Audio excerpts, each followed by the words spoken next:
Welcome to episode 42 of the We Were Athletes Once podcast. My name is Kyle. I am joined by Cody.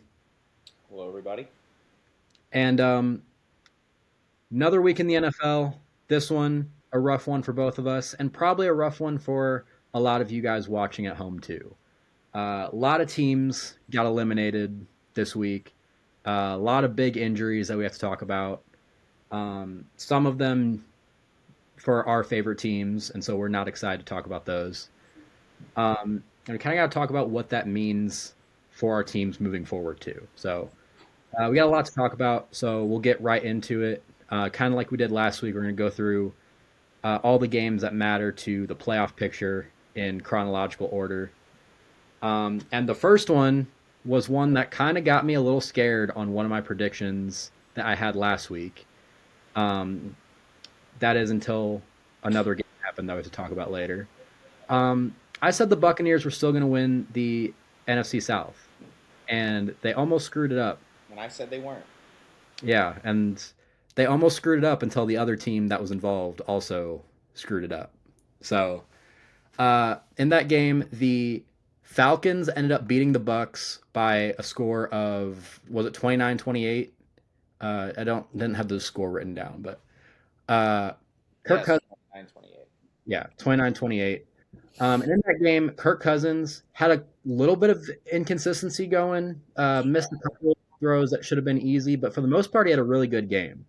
30 of 44 passing, passed for 373 yards, three touchdowns, and all of those touchdowns were to one of Cody's many favorite players, Kyle He's on Pitts. the no draft list.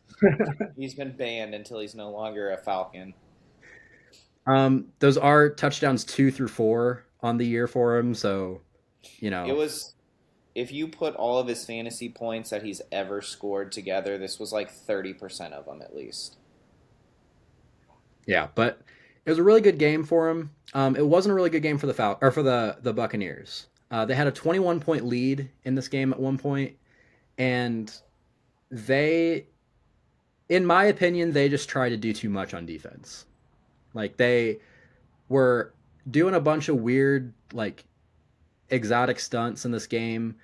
Uh, they played a lot of zone coverage, but they left a lot of holes open in the zone coverage that Kirk Cousins was able to find pretty easily. And now the Tampa Bay Buccaneers, while still leading the NFC South, are 7-7. Uh, Whoa. what are your thoughts on this game? I mean, I don't know, man.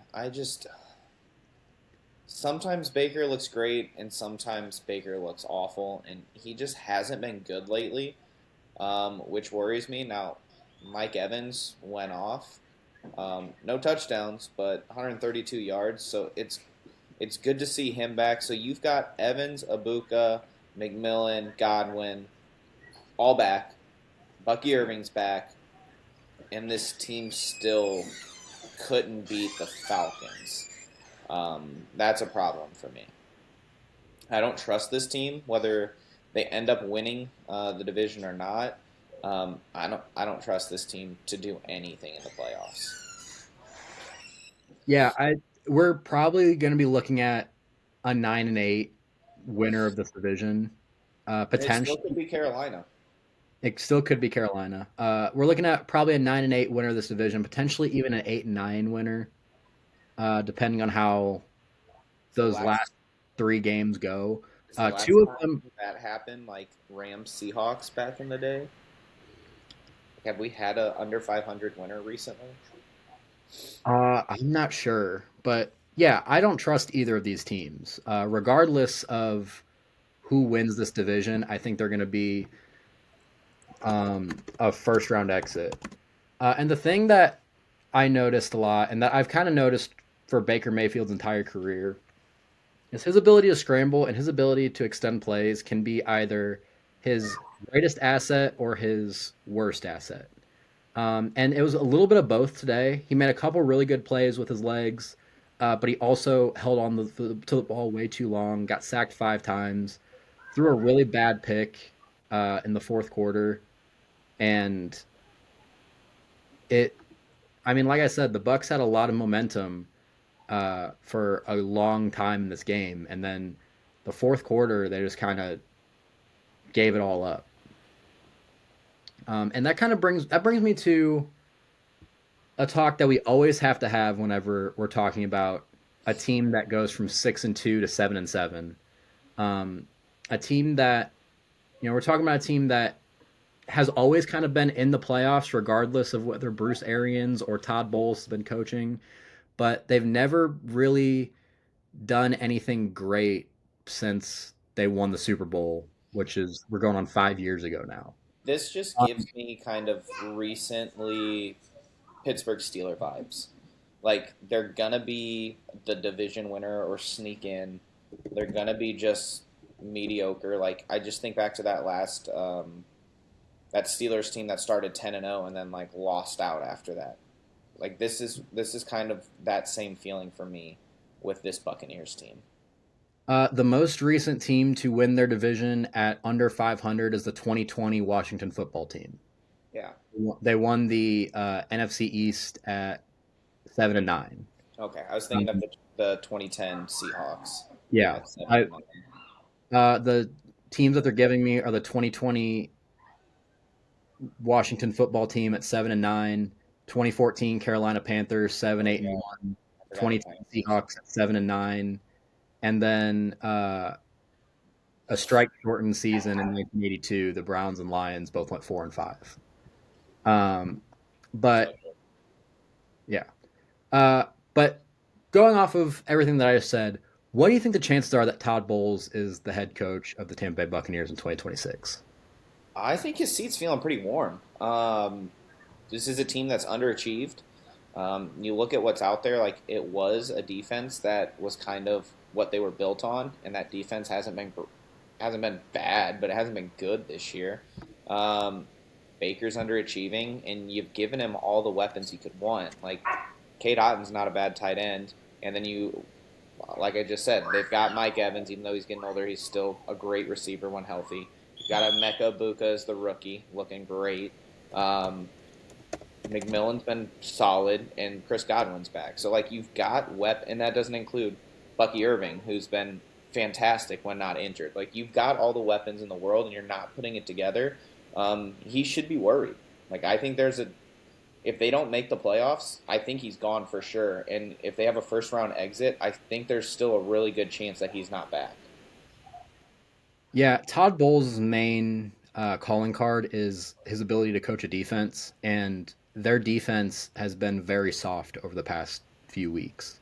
Like I said, they had at one point a 21-point lead in this game, and this Falcons offense didn't have their best pass catcher in Drake London, and the Falcons were still able to move the ball really well. Kirk Cousins, who at this point I believe is 37 years old and not the same quarterback he was when he was with the Like barely Vikings stand and up. at the beginning of his time with the Falcons, they were able to cut through this defense pretty quickly. And I think that's a big red flag on the fact that, again, one of the best defensive coaches in the NFL has been let down time and time again by his defense. And he came out after the game and said, the players need to make the plays, which, True. again, it's true. But again, I kind of don't love the fact that he's throwing the players under the bus there when he's saying what you normally hear in that is this is a team loss.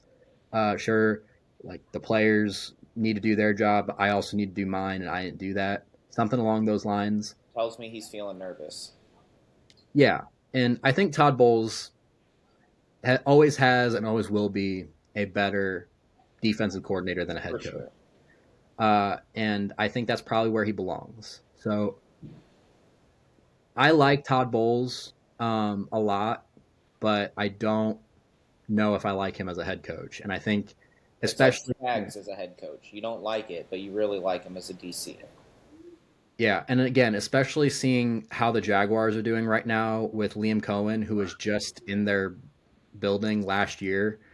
Um, I think it might be getting close to time to move on for the Bucks, and try to find someone else that's able to do it because they lost a lot of their good coaches that they had under Todd Bowles and under Bruce Arian over the past few years, and it seemed to make a difference. So And I've been saying we're going to go in chronological order, but I actually want to go to the other NFC South Yeah. game going off of Let's that. just. Um, the Saints ended up beating the Panthers. The score of that game was, let me find it in my notes, It's like uh, 20-17 or something. 20-17, I think. Yeah. Yeah, Um, where is it? I have it here it's somewhere. 20-17. Oh yeah, 20-17. Yeah. So before we get into the Panthers side of it, there is something that I want to talk about that was kind of a big talking point over the offseason with what the Saints did in the draft, drafting Tyler Shuck 40th overall, and a lot of people were questioning that. Is Tyler Shuck good? Because I think he No, might be good. no, I think he's. I mean, he might be a low tier starter, maybe, or a decent backup. I'm not talking Um, about being a top 10 player in the league or a no, top in the is league, he but capable of being a starter? I think it's possible. What we've seen the last couple of weeks says yes, but also what we saw the last couple of weeks is dumb because they've lost every ability to draft number one overall by taking out the Bucks and now the Panthers. yeah, 8 games this season, 6 starts, I believe. He's 3-3, has a 68% completion percentage for 1,484 yards, 6 touchdowns, but 5 interceptions. So a lot of those. But also, he doesn't have a good supporting cast around him. Oh no, it's terrible. Like he has Alvin Kamara, who's been hurt Hurt. throughout a lot of this time too. Um, and his numbers again, 5 interceptions to 6 touchdowns isn't great, but I mean he's averaging 250 ish yards It's like he put up per 272 start. with a touchdown and no interceptions this last week, so he was solid. Yeah, and He rushed for 32 yards. he's won 3 of the Saints. Is it 4 wins now? I think they're is that they're yeah they're four and 4 and ten. 10. Yeah. Um, good might be a little too optimistic, Mediocre, but maybe a um, starter. he's capable, I think, of being an NFL starter. He's 26 years old again, and as a rookie, so you don't love that, but he's definitely been playing a lot better than Spencer Rattler had. Wasn't Uh, hard to do. yeah. Off of that, let's talk about the Panthers. I don't know So what they are. I don't know what this team is. I don't either, and that kind of brings me to like, there's also the question of was Tyler Shuck good or was the Panthers defense like not great in this game?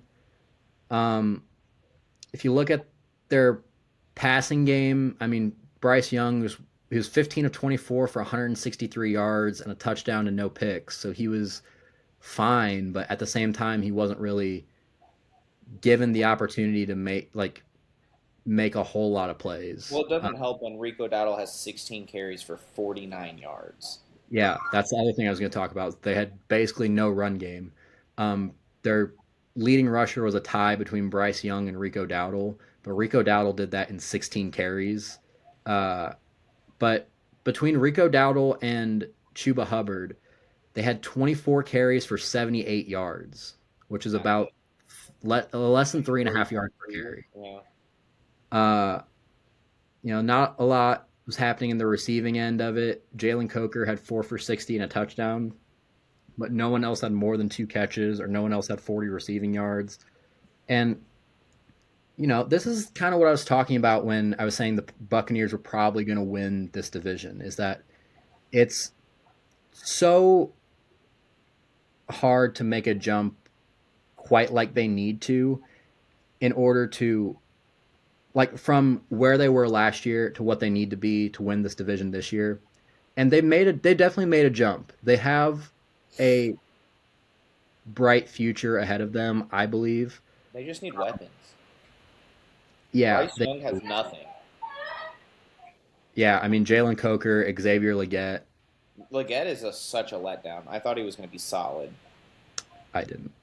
I mean, But Ted, we'll see. He has some games where he looks good, and then he has other games where he gets like 3 or 4 targets. Like, no receiver on this team had more than 4 targets. So it's hard to get going if you're not doing. But it also is hard when your running game doesn't give you an opportunity to set up the pass. Like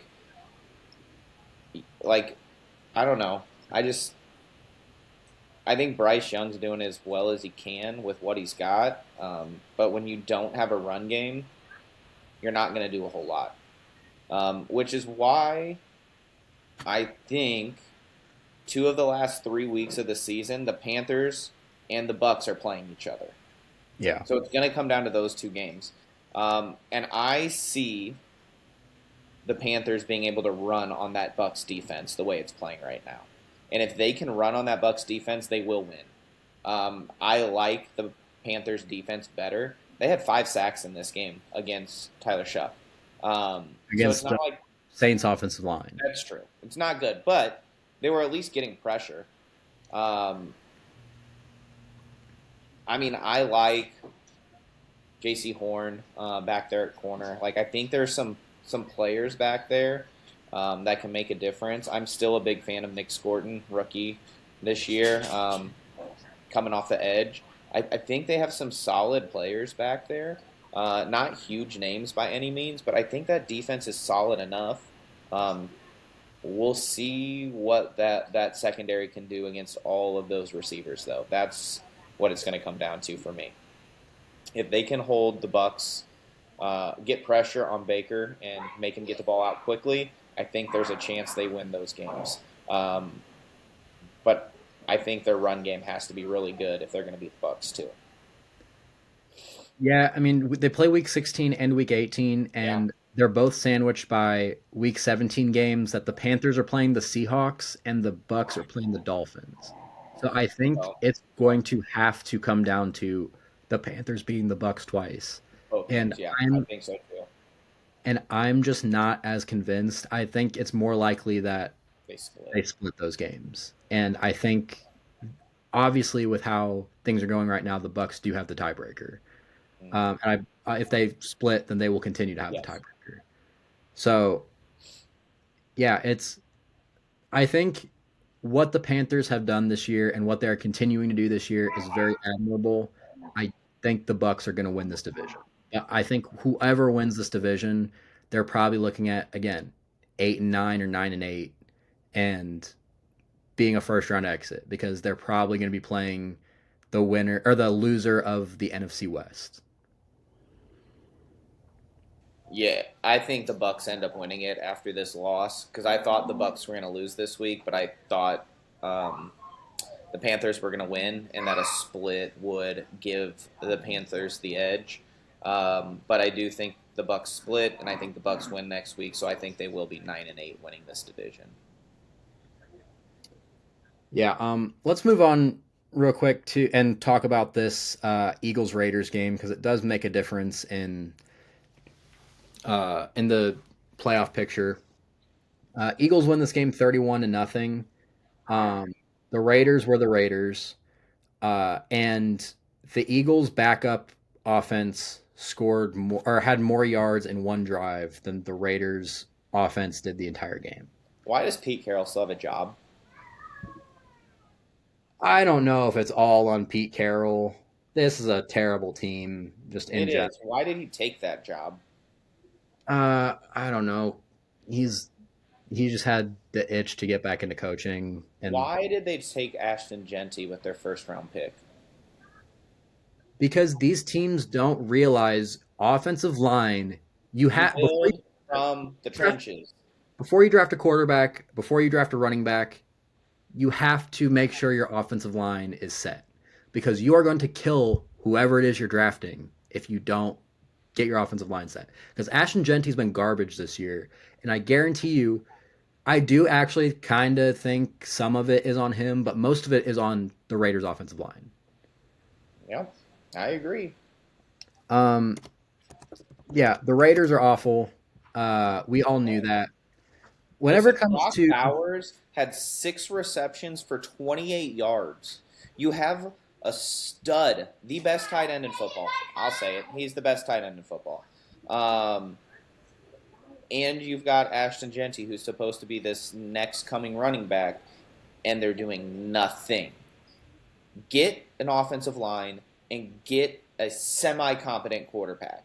Like even Pickett is better than Geno. Like that's how bad it is right now. Yeah, I want to bring it to the Eagles because they are the ones that matter in this conversation because right now their magic number is one, but I don't really. I mean, Jalen Hurts had a good game for how much he threw the ball, 12-15 for 175 yards and three touchdowns. Um, a big thing that I took from this game is the Eagles' offensive line just has to be better because Jalen Hurts, he only got sacked once, but in getting sacked against this defense, like they have Max Crosby, but they don't really That's have it. anything else. That's it. If you look at their running game, Saquon had 3.5 yards per carry. Tank Bigsby had 3.4 yards per carry. They ran the ball a total of 39 times between the two, and they still weren't really able to get a lot going. And a lot of that was from the Eagles' offensive line not really being what it should be, what it has been over the past few years. And this is a team that has to rely on running the ball. Like, no, yeah, no. I mean, even without the tush pushes, like their success last year was solely on the back of Saquon Barkley, and he has just been okay this year. They didn't have a single receiver with more than three catches, or with more than two catches. Sorry, they did have Dallas Goddard, who has been Jalen Hurts' favorite target. 6 catches for 70 yards and two touchdowns, but none of their receivers really did much of anything. Um, and that's scary for what the Eagles need to do in order to move on this playoff picture. Because Yeah, the this is Eagles, an it's another team I don't trust. They are gonna live and die by Jalen Hurts, and I don't trust him. I don't think he's very good. I think their defense is excellent. Um, People are talking about it's the best defense in football. I don't agree with that. I think it's very good, but I don't think it's the best defense in football. But this offense is the weak link, and I don't trust it in the playoffs. If they need points, if they need a one possession game to go down and score, I don't trust Jalen Hurts' decision making to not try and just scramble immediately instead of hold the ball and try and make a play. I just don't trust him to do it. yeah, and I will say the Eagles have the potential to win a playoff game still. They're on pace to play the 49ers right now, whose defense is just decimated right now with injuries. But they're also still getting it done. They're also still proving they're a really good football team, even with all the injuries that they've had this year. I'm taking the Eagles in that matchup, but I am too, but I mean, you could also very easily end up I mean, seeing, if CMC plays like he can and Purdy just throws the ball up to Ricky Pearsall every once in a while, they'll be all right. yeah, and you could also see one of these two, or the Eagles play one of these two teams that are going to make the playoffs out of the NFC North, and I think it's a lot harder of a battle with the Bears or the Packers than the Eagles. I think would like to Yeah, see. 100%. Um, moving on to the next game, the Jaguars beat the Jets 48-20. Trevor Lawrence was really good in this game. Threw for Yes, he five was. touchdowns, ran for another one. Made some really nice throws, and his touchdown run was a really nice play too. He was playing the Jets, which is But he's been good more than just this week. yeah, He's starting to figure it out and look like he might start living up to what he was supposed to be or what he's yeah, made. and we've seen a lot of up and down throughout Trevor Lawrence's career, and I think that's just kind of what you're going to get from him. To where I think he really does have the upside to be one of the best quarterbacks in the NFL, but he also just again depending on the week, he can either be the best or the worst. Maybe not. I don't think as low as the worst, but it's pretty bad. Um, and very frustrating to see. But again, what they've done over the past few weeks with them seeming to start out really flat with their offense, and then turning that into winning as much as they have. Good for the Jags. Okay. I saw you keep looking down. I was like, I didn't know if he froze or what, um, but yeah. Again, they were playing the Jets. All right, guys. Sorry about that. A little technical issues, but we're back. Um, but yeah, what I was saying.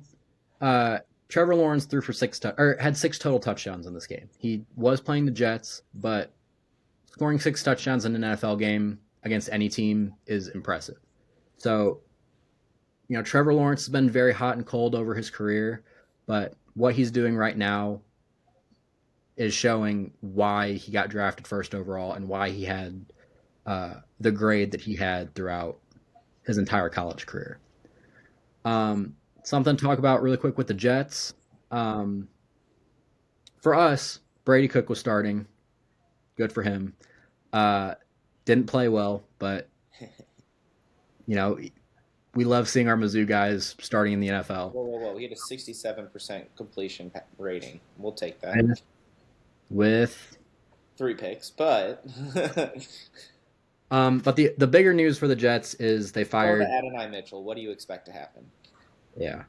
The bigger news is that the Jets fired their defensive coordinator Steve Wilks.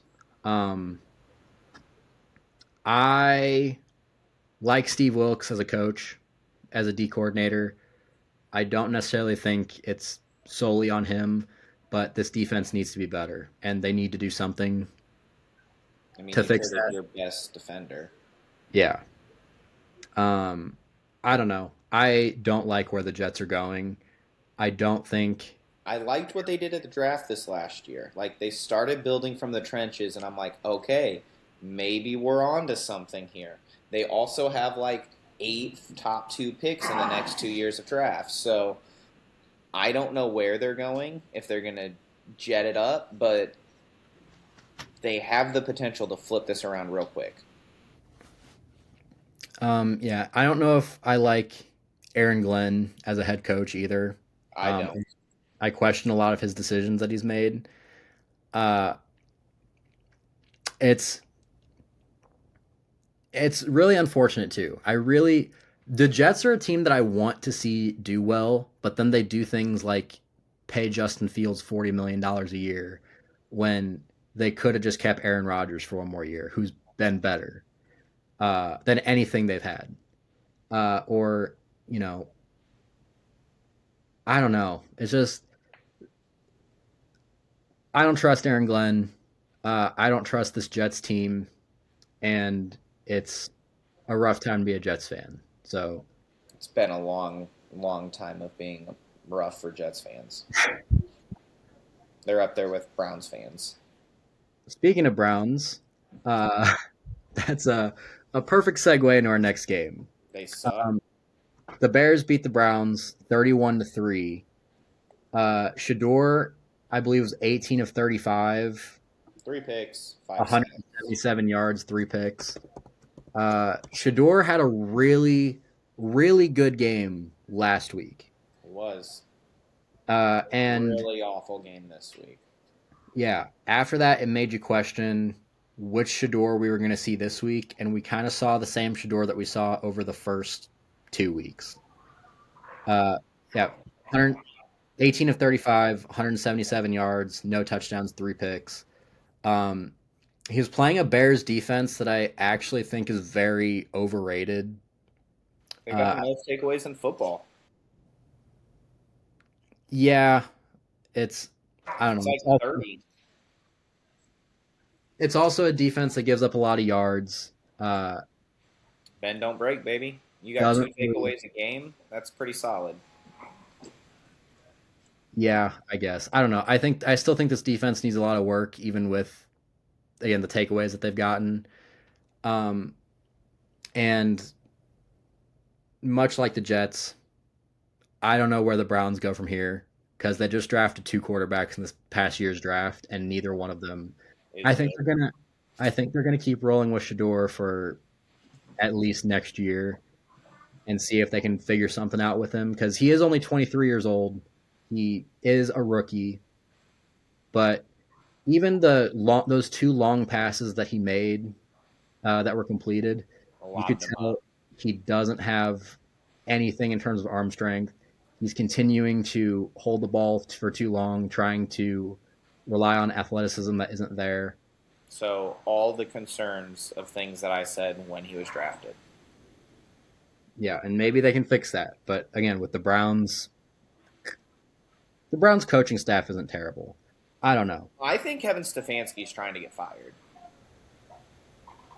Possibly Like try there's to some find a stuff better out job somewhere. there that doesn't make sense. Like, did you hear the whole for the whole first quarter, the QB coach, the little wristband that they wear, they had the wrong ones. It didn't match up with what the play caller was using. How do you not notice for an entire quarter? Like one play, you're like, huh, maybe he misheard me. Second play, you go, okay, he's something's wrong here. But an entire quarter of not knowing what's going on with your plays, like how did you even call a play and they're not even in the right formation? Like you don't even have the right personnel out there potentially. I think Kevin Yeah, Stefanski's like, get me out of this horrific situation. I didn't want Gabriel, I didn't want Shador, and I'm stuck with both these idiots. So the I only mean, positive is Shador is not. He seems to be being pretty humble right now. Um, like he's not throwing teammates under the bus for mistakes. He's taking responsibility for things. He's not acting like a diva. So I will give him props on one of the things I was worried about with him. So I will give him that props. I still don't think he's a very good quarterback. yeah, and I do think he has been honestly a little bit better than I expected. But again, a lot of that comes from He had last week's one game where he was good. uh, I want to bring that to the Bears, though. The Bears, again, played a really good game, and they scored 31 points. Caleb Williams played really well again. And Get now, used to it. what's that? So get used to it. Ben Johnson, baby, fixed him.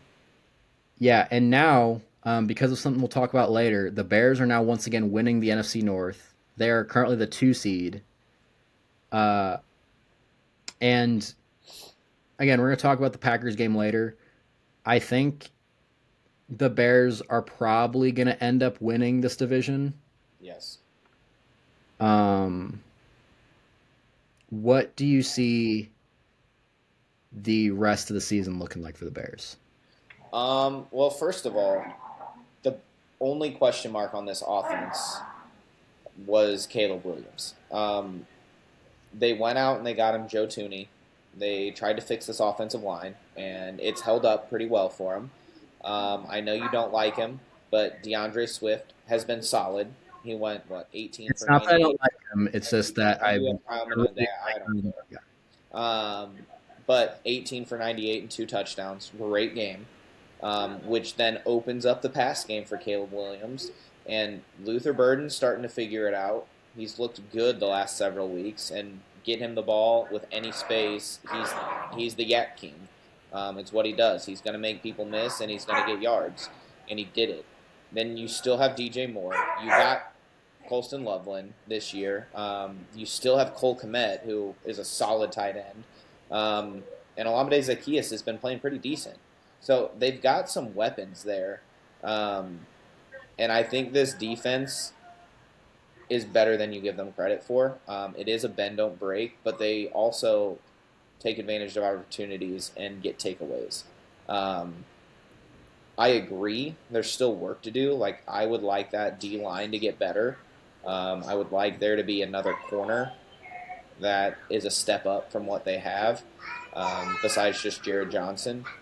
Um, but I think if they can get a little pressure on the inside of that D line and maybe another outside corner, like this could be an elite team. Like they have that potential with Caleb Williams figuring it out because he had all the talent in the world. It was, is he going to get on board? Is he going to learn everything? Is he going to stop being scared to get hit? Because that's what it looked like the first couple of years. Um, and that's my son. He's the gingerbread man, apparently. Um, and my dogs. But I see this team. Who are their last few games? I didn't even look at their schedule. They play the Packers. I want to say they play the Lions. Um, they play the Packers, the 49ers, and the Lions. So it's very tough end of the season, but they're going to be battling it out for that number 1 or 2 seed. Um, I see him getting 2 wins there, and that's not something I would have said a couple of weeks ago, which would put them at 12-5. Pretty solid. Yeah, I don't think we're gonna see them winning or them getting the one seed. I do think they're going to end up winning this division, and with them being the two seed, they're probably looking at a matchup with the Packers, um, and that's a very tough poll. Like I think even without Micah Parsons, which again we're going to talk about later, uh, I think the Packers are still a very tough poll. But again, with their Week 16 matchup being at Soldier Field, and with this playoff game, this hypothetical playoff game being at Soldier Field, I do think that is something that would make the difference in Yeah, that. If it's a home toss, home field advantage does, like, we talk about it, but it does make a big difference. yeah, and I think I almost wouldn't consider this as much of a toss up if Micah Parsons didn't get hurt. I I agree. think I lean towards the Packers fairly heavily in that game. But I mean, not fairly heavily. They beat him by a score last week, but I would lean towards the Packers. But I don't know if the Packers defense necessarily has anything to stop this receiving core that they have and this two-headed monster in the backfield, and with Caleb Williams playing really well. Yeah, if you can't get pressure and he has any time, that secondary is garbage. It's going to get tore up. All right, let's move on to this next game on the docket. The Texans and the Cardinals. Again, something we'll skim through real quick because the Texans are the part of this that matters. Um, I believe the Texans and Cardinals were another 48 to 20 ish game, 40 to 20. For some reason, I didn't write a lot of these scores down, but yeah, 40 to 20.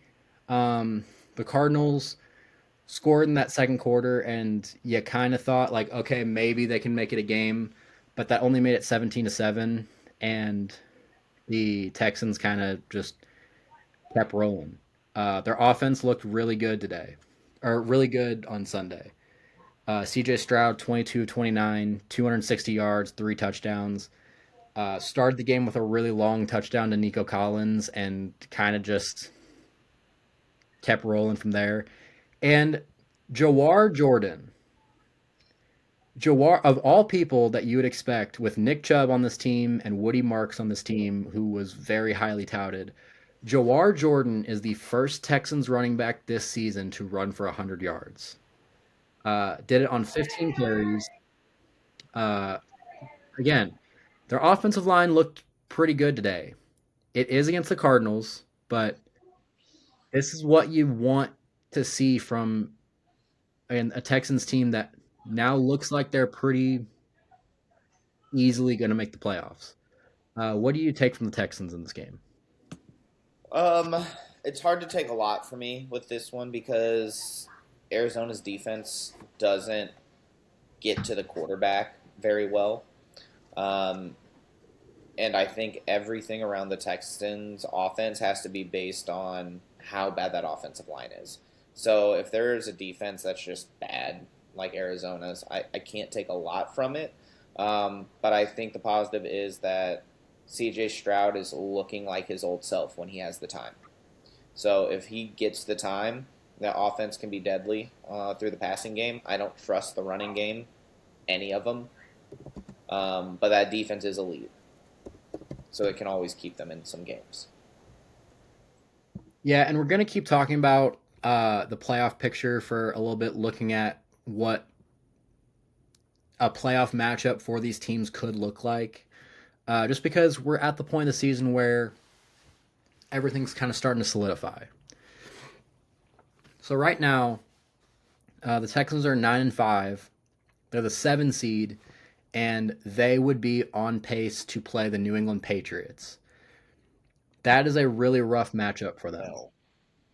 And I think this is probably going to be a one and done team if their offensive line looks like they have for All year. all year. Um, I do think this is a talented enough team with their skill players to where they can figure something out and they can pull out a win. But I don't know. it's played really It's well this it's season. really Nico Collins, and that's it. I like all of their receivers. I think their receivers have potential, but they're all rookies outside of Nico Collins. Like I like the Iowa State trio that they brought in. Jaden Higgins, I think is going to be really good. Um, Jalen Noel. Jalen Noel is an excellent return man. Um, he's been excellent, so I like him. He's not as involved in the offense, um, but I think there's potential there. But I don't see them being like legit threats yet. Yeah, but I think their wide receiving core is better than what the Patriots have. Like Stephon Diggs, Kayshon Boutte. I think they have Mac Hollins playing right now as their three. Uh, I think I might take the Texans receiving core. I think I might take Dalton Schultz over Hunter Henry. I think Uh, I'll take the runner-up to the MVP though. I mean CJ Stroud is capable of doing that. He just He hasn't been is, but he able to hasn't because because that line. And I'm taking that offensive line in New England, which is the difference maker. And you better believe I'm taking Travion Henderson over every running back in that backfield, and that's the difference. You have an offensive line who can actually block and protect your quarterback. You have an explosive rookie running back, which sets up all of the receivers. yeah, I'm not saying I don't think the Texans or the Patriots would win that game, but I think the Texans have a chance if The they can Patriots, spend the next few weeks the figuring the Patriots got to defense get out. some weapons. They need to draft a legit number one receiver or sign one, and I do think they still need to do some work on that defense. I think they're good. I don't think they're great, but I think the AFC is mega weak this year. Yeah. I also think that Texans defense, by the way, Is the could be best something that makes defense in a difference. football. Pretty close to it. I think that can close that gap that the I offense agree. is big time. No, I do think it's something that can be like I mean, there's always a world anyone can beat anyone. Like I can see the way and the path for the Texans to beat New England. Like it's absolutely there's a path there. Um, I just don't see it with that offensive line. Yeah, and by the way, I think it's pretty safe to say that the Texans are going to make the playoffs because there's only two teams left in the hunt that aren't in the playoff picture right now, and that's the Colts and the Ravens. And Lamar Jackson has just been terrible this whole year. And the Listen, Colts, Grandpa almost pulled it off, man. yeah, but not because of him. Doesn't matter. He The Colts did are, did he or did he not throw more touchdown passes than Seattle? yeah, but I also don't like Sam Darnold. But he still threw a touchdown pass at 44 years old as a grandfather. I'm just going Sam to keep Darnold saying also had over double the yards and a doesn't better matter. completion, I believe. Zero touchdown passes, 6 field goals.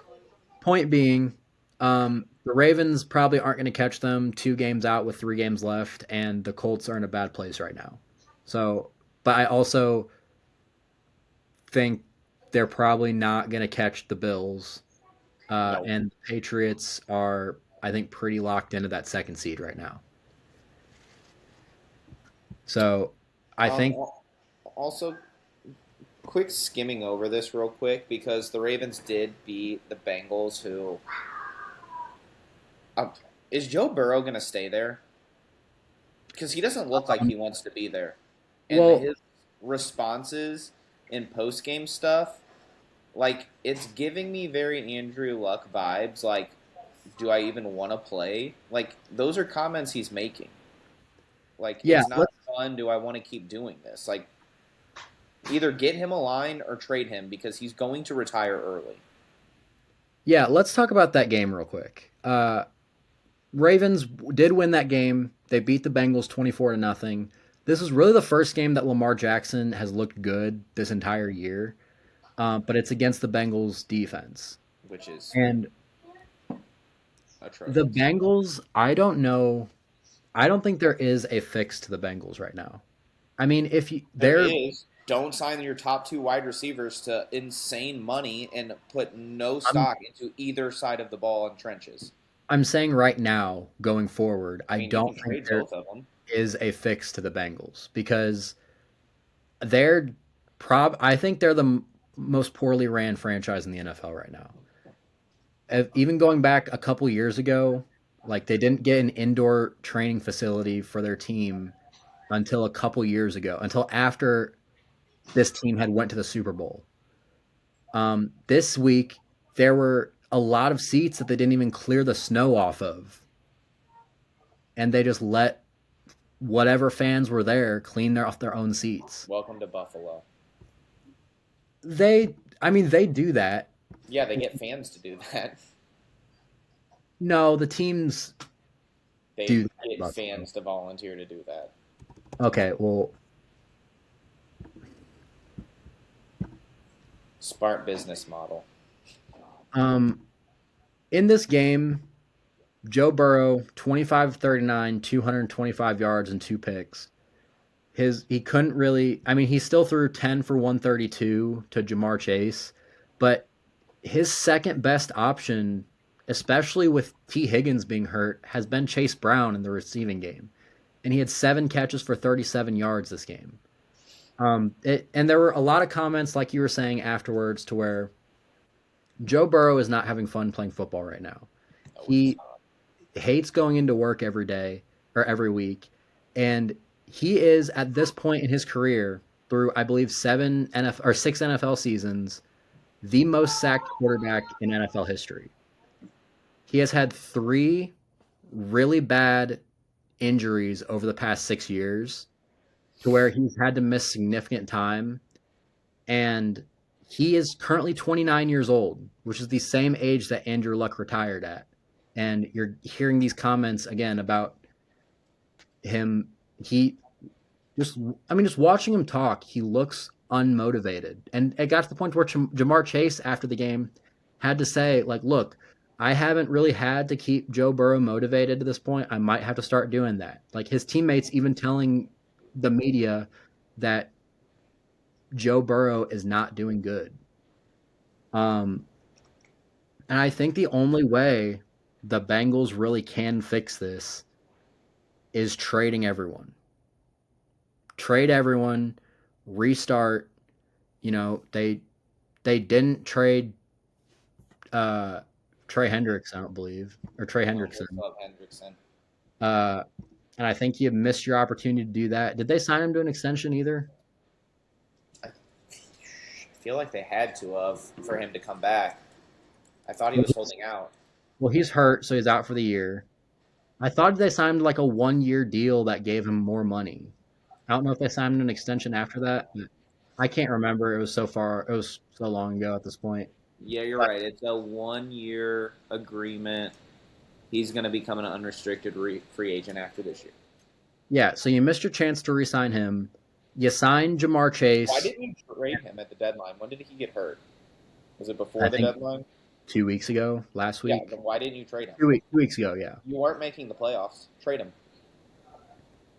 I think they just thought Joe Burrow coming back would he could be Superman and fix all their problems, and that No, they was need to it. trade Jamar. They need to trade T. They need to trade Burrow. They need to reset. And I know that sounds Trade dumb. Chase Brown, Like trade it sounds the dumb, linebackers that they but have. this team is broken, and you've put all of your money into like 4 players. Like, you can't win like that. And you can reset this organization with trading one of those guys, let alone trading If you all. trade Joe Burrow, you're getting like 5 first-round picks. Yeah, and there's like I said, there's no fix to this. You can't pay Joe Burrow, T. Higgins, and Jamar Like, Chase. could you imagine what like the Rams would give up to replace Stafford? I mean, not as much as Or like, what I don't the know, Vegas. I wouldn't go there, but I'm just thinking about teams that need quarterbacks that have high draft capital, or the Jets who have 8 top 2 round picks in the next 2 years. the Vikings are a playoff team if they have a quarterback. Yeah, because JJ McCarthy sucks. He's been really good over the past 2 weeks. He's been good. I'm not going really He's good. been really good over the past two He's weeks. been good. Yeah, trade him to a team that needs a quarterback, that is a quarterback away or close to a quarterback away, like the Jets, like the Vikings, who have good pieces around them, and they just need, like, obviously the Jets need more receivers. The Vikings, granted, have been an issue because they've had issues with health on their offensive line. It doesn't matter. Look at what they had the last several years. Like, look what Sam Darnold did with that exact same team.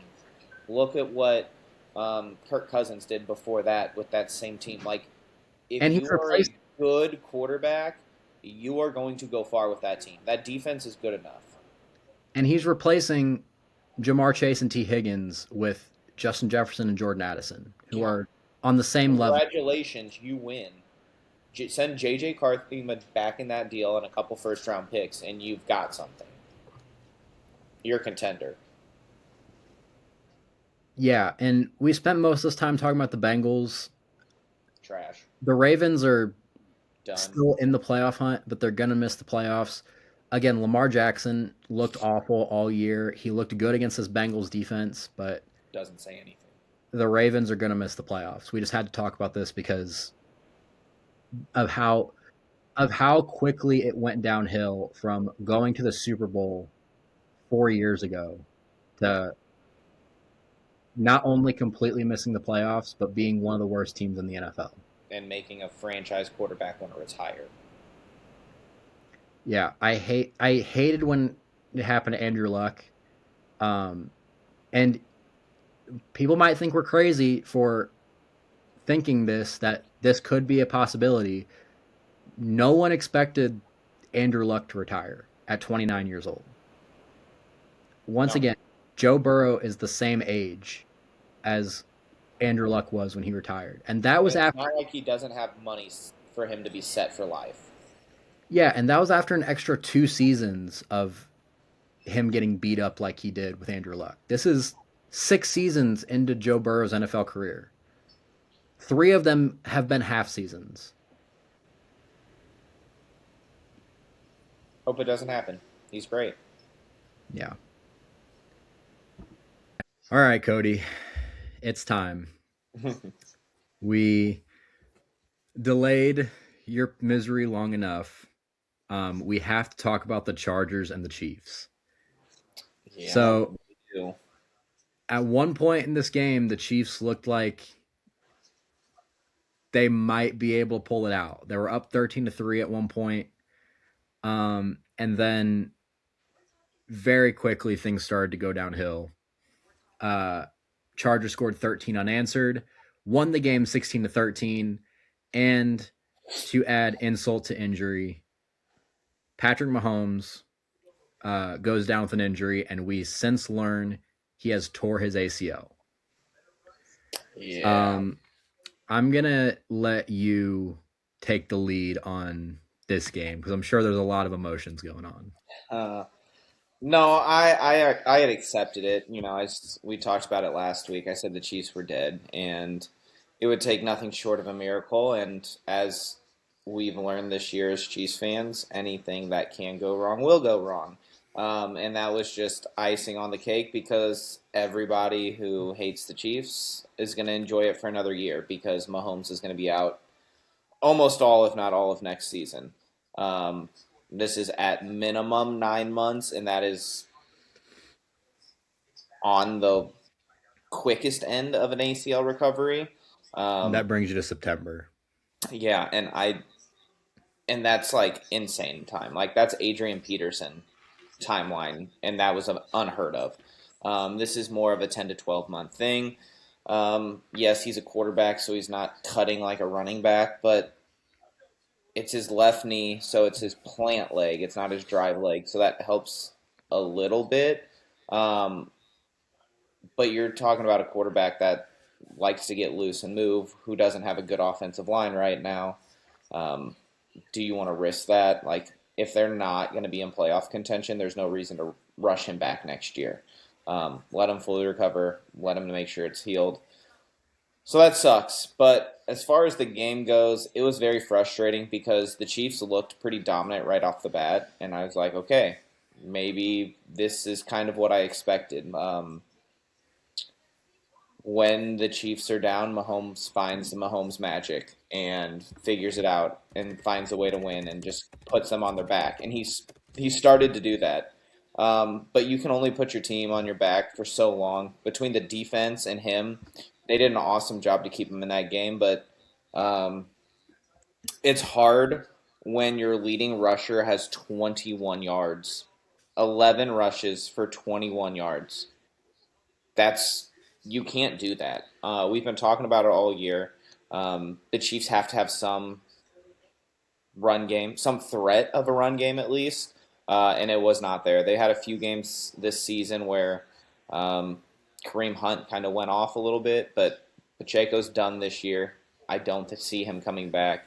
Kareem Hunt is a perfectly fine down back. Um, but where you're sitting right now because of this, like you're in a prime spot to be in the top 12, 11 picks. Go out and get Jeremiah Love and get yourself a running game because this team isn't going to take the next step until they can't just sit back deep and rush Mahomes. They've got to be able to stop the run. Um, and you can't expect Mahomes to do everything when his wide receivers continuously drop passes.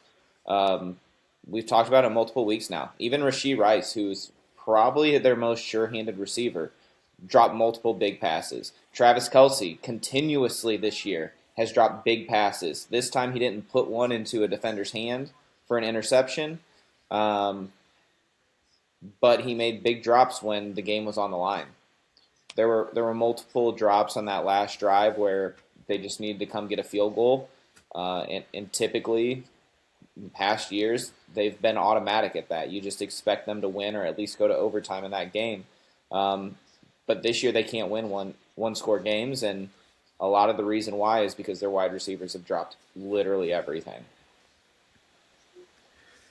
Yeah, and going back to Patrick Mahomes, I don't know if I necessarily agree with him missing all of next year. I do think It he won't will be miss. all. It won't be all, but if it's a 12-month recovery and we get to this point and it's week 15 and there's only a couple games left, if they're not close to the playoffs, why chance it? Like I know he's a competitor and he's going to want to play. Now if it's week like 8 and you're not 2-6 or something, yeah, by all means, like, but don't rush him back. I think there's a world that they might rush him back earlier Oh, than I week 8. think there's a big chance they rush him back. I just don't And think it's the. I think a lot of that comes down to how does the Chiefs organization feel about their playoff chances next year going into the season. I think that's going to have a lot to do with how quickly they start Patrick Mahomes' rehab, which he already had surgery, and they said he's gonna start his rehab immediately. So I feel like they As he still, should. yeah, I feel like Which they is a still good sign feel, because a lot of times you have to wait for that swelling to go down before you can even have that surgery. So the fact that it was already at a point where they could get in there to do the surgery is a good sign. Um, so yeah, we'll see. I just, as somebody like my first degree is in athletic training, like that's what I did was rehab and taking people through those recoveries. Like my big assignment in college was taking a soccer player through an ACL recovery.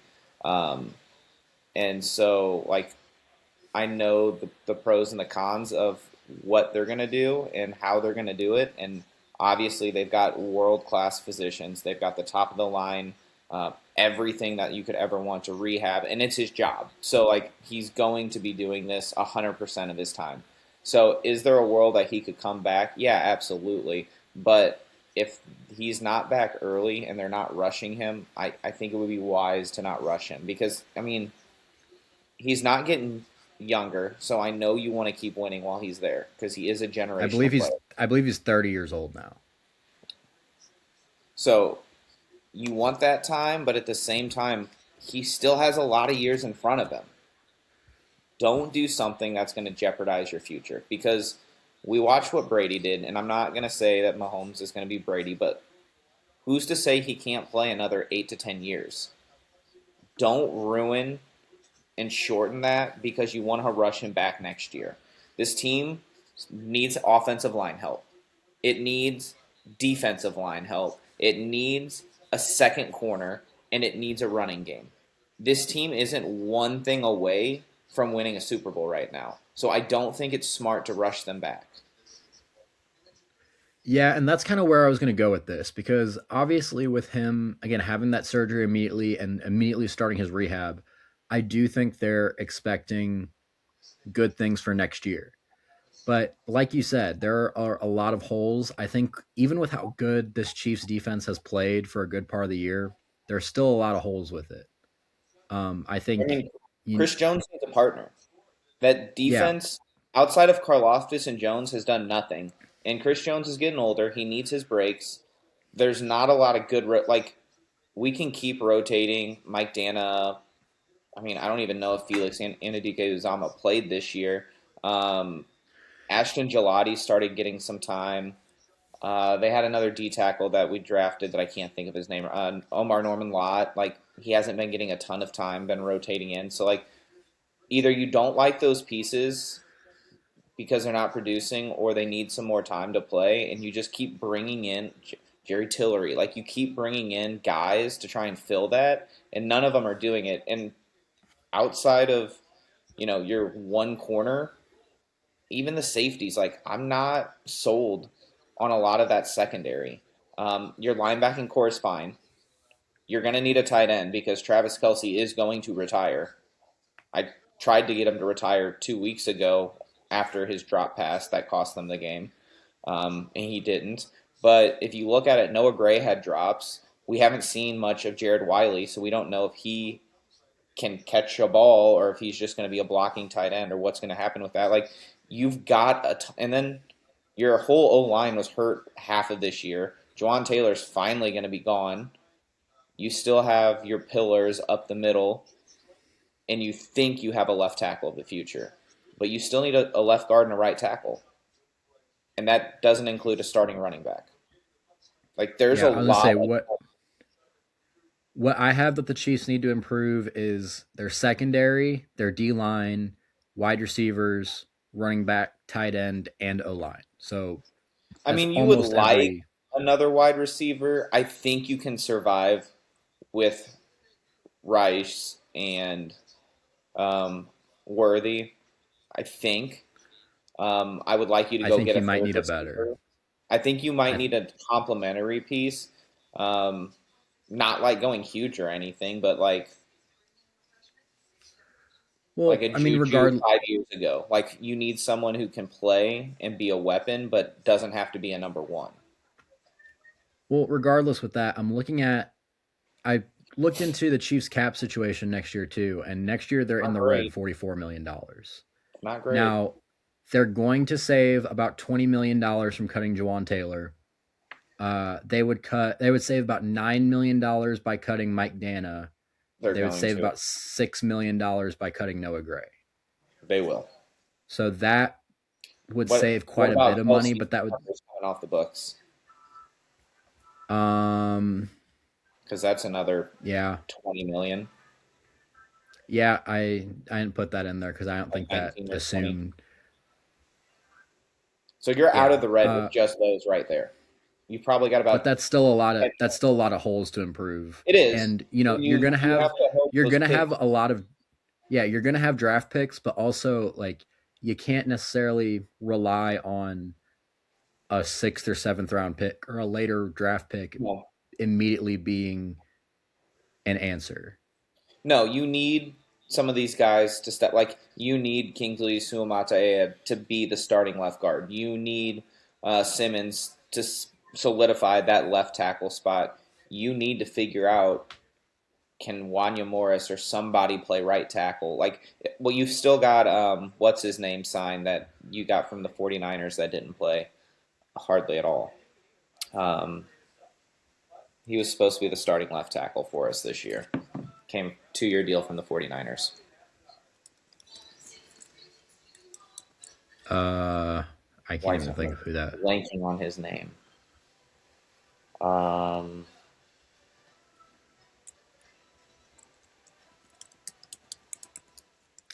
Yeah, but this is fixable, and I do think it isn't. It obviously Jalen isn't out of the realm. Oh yeah, Jalen Moore is going to be your starting right tackle.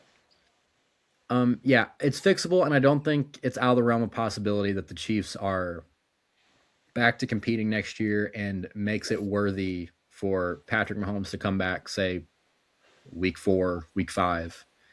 Uh, but it's also not a great situation, and you're going to need to play your cards right this offseason. Can we Because get if Jameis? um I don't know if you'd want him to actually play. Let him sling that rock. I'm in. I'm always in on Jameis, at least for the sound bites. Give me Jameis. If we're gonna suck, let us suck with and have fun. Let's talk about the Chargers side of things because we just talked about how rough the like obviously again the Chiefs defense has looked fine, but there are a lot of holes and it didn't seem like the Chargers were really able to find them too well. Justin Herbert 19 to 29, 210 yards, a touchdown and a pick. Amarion Hampton was better than I had him being this game. 4 yards per carry, 15 for 61. Kamani Vidal couldn't really find anything. And, for how deep their receiving core is, there I wasn't mean, a they lot were going on. they were without Quentin Johnson. He Yeah. was I out. see their leading wide receiver was Trey Harris, but Rondé Gadsden had 4 catches for 61 yards. He was their leading Why? receiver overall. I don't understand this. This is what frustrates me. Um, well, one, the Chargers have not looked great the last few weeks. I am very concerned about them going into the playoffs. But, and a lot of that is Justin Herbert has not looked great, and the running game is just meh, which is not what you expect out of a Harbaugh team. But why are they not force feeding Lad McConkey the ball? He has been so I mean, underutilized this season. Throw him the ball. He catches everything. I don't even care if he's double teamed. Throw him the ball. He's going to find a way to come down I with think it. a lot of it comes from him not necessarily being able to get open, and a lot of it's came from the offensive line Three because the targets a offensive game line. is unacceptable. I mean, if that's all you can find him for, because the thing with the Look for Chargers, him. the thing with the Chargers offense not moving how it should be is how decimated they've been with their offensive line. They've lost both of their tackles. I believe they've had issues with their interior offensive line as well. Like this is a Harbaugh led team that likes to run the ball and likes to throw their tight ends. But if their running backs don't really have any holes to run the ball, and if Justin Herbert doesn't have a whole lot of time, then it's going to be kind of hard to find your tight ends or any of your receivers. Um, and this is Listen, why I was Is it Taylor Penning, the offensive tackle Trevor, they traded for? Trevor from the Trevor Penning. Saints. Um, he only had two less targets than Lad McConkey. And yes, he had a target. That's unacceptable. I don't care what happens. You make designed plays to get Lad McConkey the ball and let him make plays. Let the honky loose. Um, but going back to my thought, I think this is why I was so confident about the Broncos. Like you were saying, oh, the Broncos might end up losing their stranglehold on this division. And I was very confident that the Broncos, if not kept the 1 seed, would at minimum be the 2 seed in the playoffs because the Chargers are a good team, but I don't think they're necessarily a team that is destined to go on a Super Bowl run right now. And that's, for me a couple weeks ago saying the Chargers might be the best team in the AFC. Because I think they can be, but they haven't been playing like it. And it's tough whenever you've had so many offensive line injuries, and it's tough when you've had receiver injuries, and Justin Herbert's playing injured right now. And your number one running back, your rookie running back, spent most of the season hurt.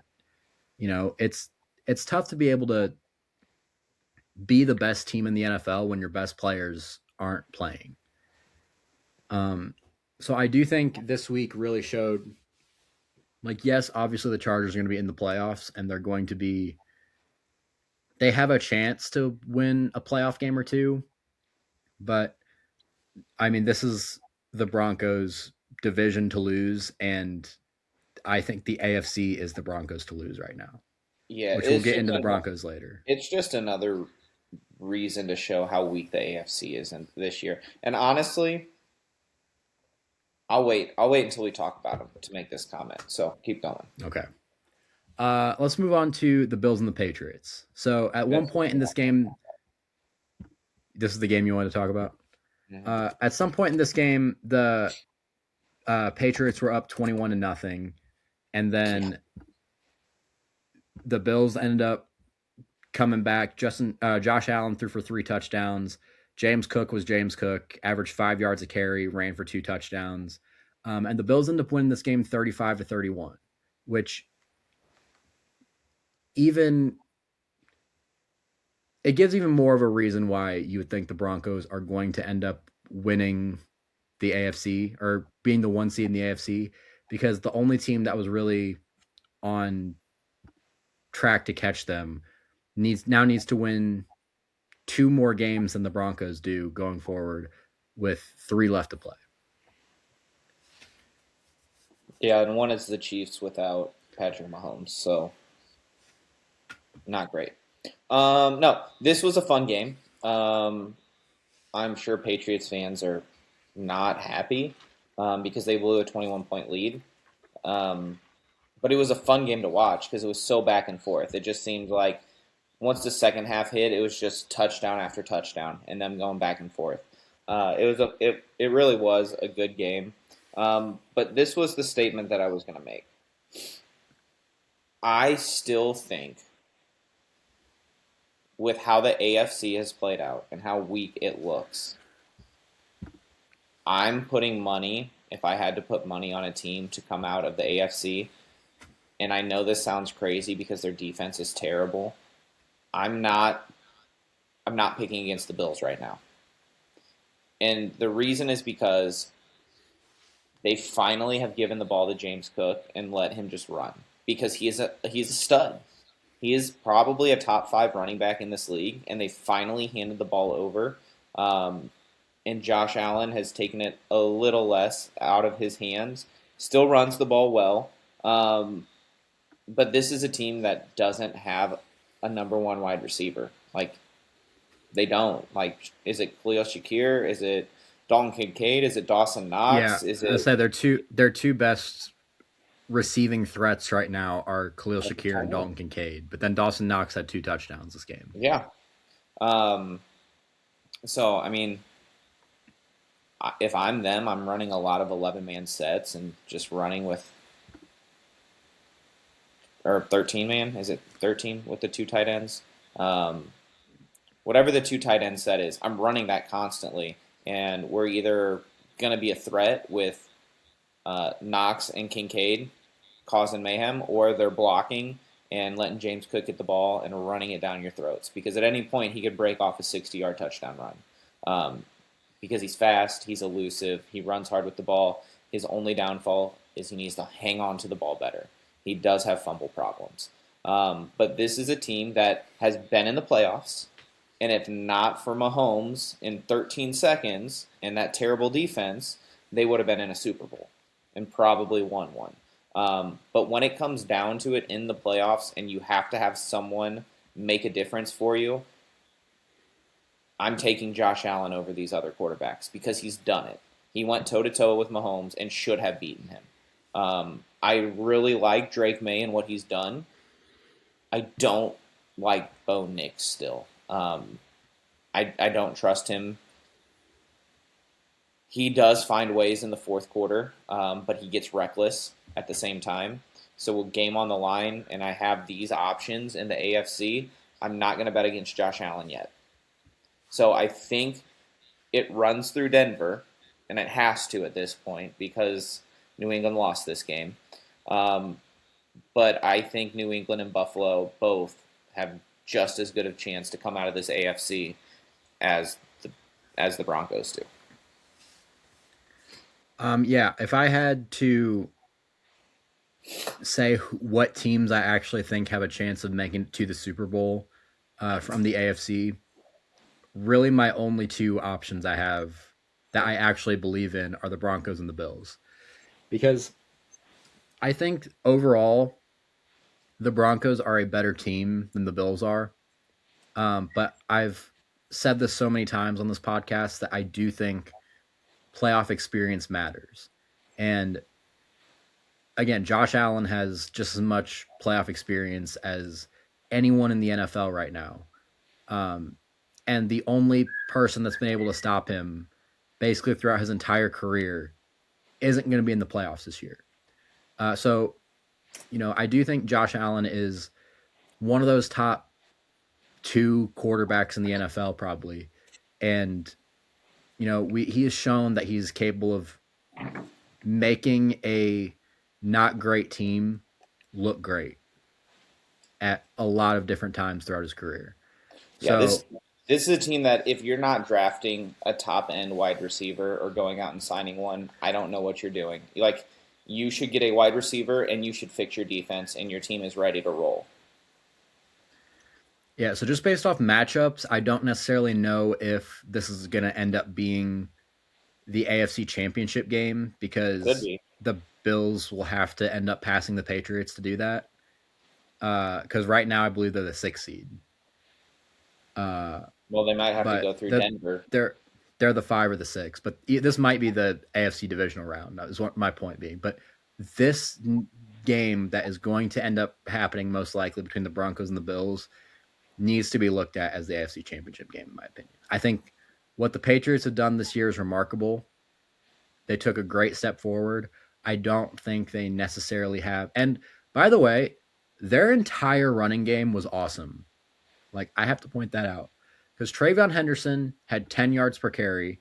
Yes, you did. Ramondre Stevenson had 8 yards per carry.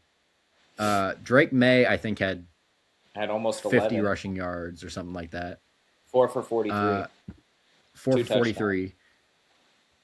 I mean, their running game was awesome, but their passing game, this game specifically, wasn't really able to get anything going. And Drake May is our NFL MVP runner-up this year. Yeah, and just think if Vrabel would have given Travion Henderson the ball earlier in the season, what he could be doing. Like he could be putting up rookie rushing records.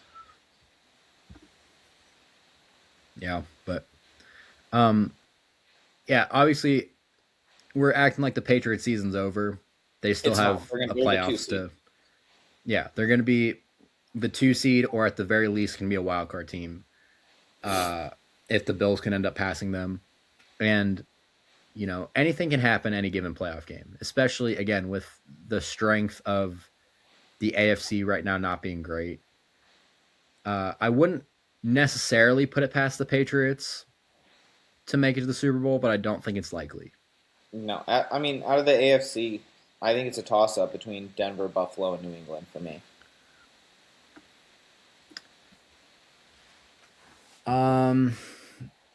All right, let's move on to another game we can talk about, I think, pretty quickly. 49ers and the Titans. So the 49ers end up winning this game 37-24. And before we talk about the 49ers, I want to talk about the fact that this is probably the best game we've seen from Cam Ward. Just if you look at the eye test, and I believe if you look at the numbers. 18 of 29, 170, 2 touchdowns with the QBR finally over 100. Yeah. And, it's not only that. Tony Pollard ran the ball really well. Tyjae Spears has been getting limited carries, but he Still ran the good. ball pretty well this game. This is against a very injured 49ers defense. Yes, it is. So we do have to say that. But I think this is a game that you can look at for the Titans and be like, okay, maybe There's we have something here. Yeah. Um, we can go back to week 4 or week 3 or whatever it was when Cam Ward made his comment to the media. It's still And true. It's still it's still true. true. They're, I believe, in line to be the number 1 overall pick right now, or close to it. Yeah, they're tied They're for they're 2-12 right now. But again, this is a game that if you play your cards right in the draft, if you get the offensive line that Cam Ward needs, you get the receivers that Cam Ward needs. Giants, You Raiders, Titans. Yeah. Um I think this is something positively to look at for the Titans.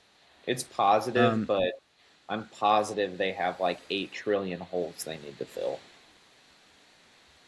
yeah, they do. And it's not going to be a next If season you've got a thing, but quarterback, you've got the biggest piece. as long as you don't ruin him. That's true, Joe Burrow. And then looking at the 49ers side, they did end up they had a bye last week and they came out of their bye and scored 37 points. Uh Brock Purdy had a really good game, 23 of 30, 295 yards and 3 touchdowns. Christian McCaffrey did not. He was No. going into the season going into this week on the injury report. And their whole running game was pretty bad, which you don't love to see against one of the worst run defenses in the league. Uh, I don't know. I think this is it's positive that again coming off your bye you score 37 points, but you can also look at it as they had 2 weeks to prepare against one of the worst teams in the NFL, And they gave and him 24. yeah. How do you see this? Yeah, I don't see this going well for San Francisco going forward. Um, I don't know. Like, I like Ricky Pearsall. You've got Kittle and Jennings that are going to produce for you. But if McCaffrey isn't elite Christian McCaffrey, this team doesn't have a chance. The offense runs through him,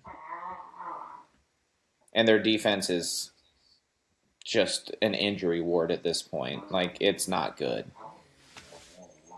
Yeah, and that's the big issue with this team is that they have basically lost their entire defense. I think they're, I believe, in a spot to where they're almost guaranteed a spot in the playoffs at this point. Yeah, they're There's, I basically. guess, a world where the Lions win out and they lose out, and the Lions can make the playoffs. But yeah, they're going to make the playoffs. I don't think there's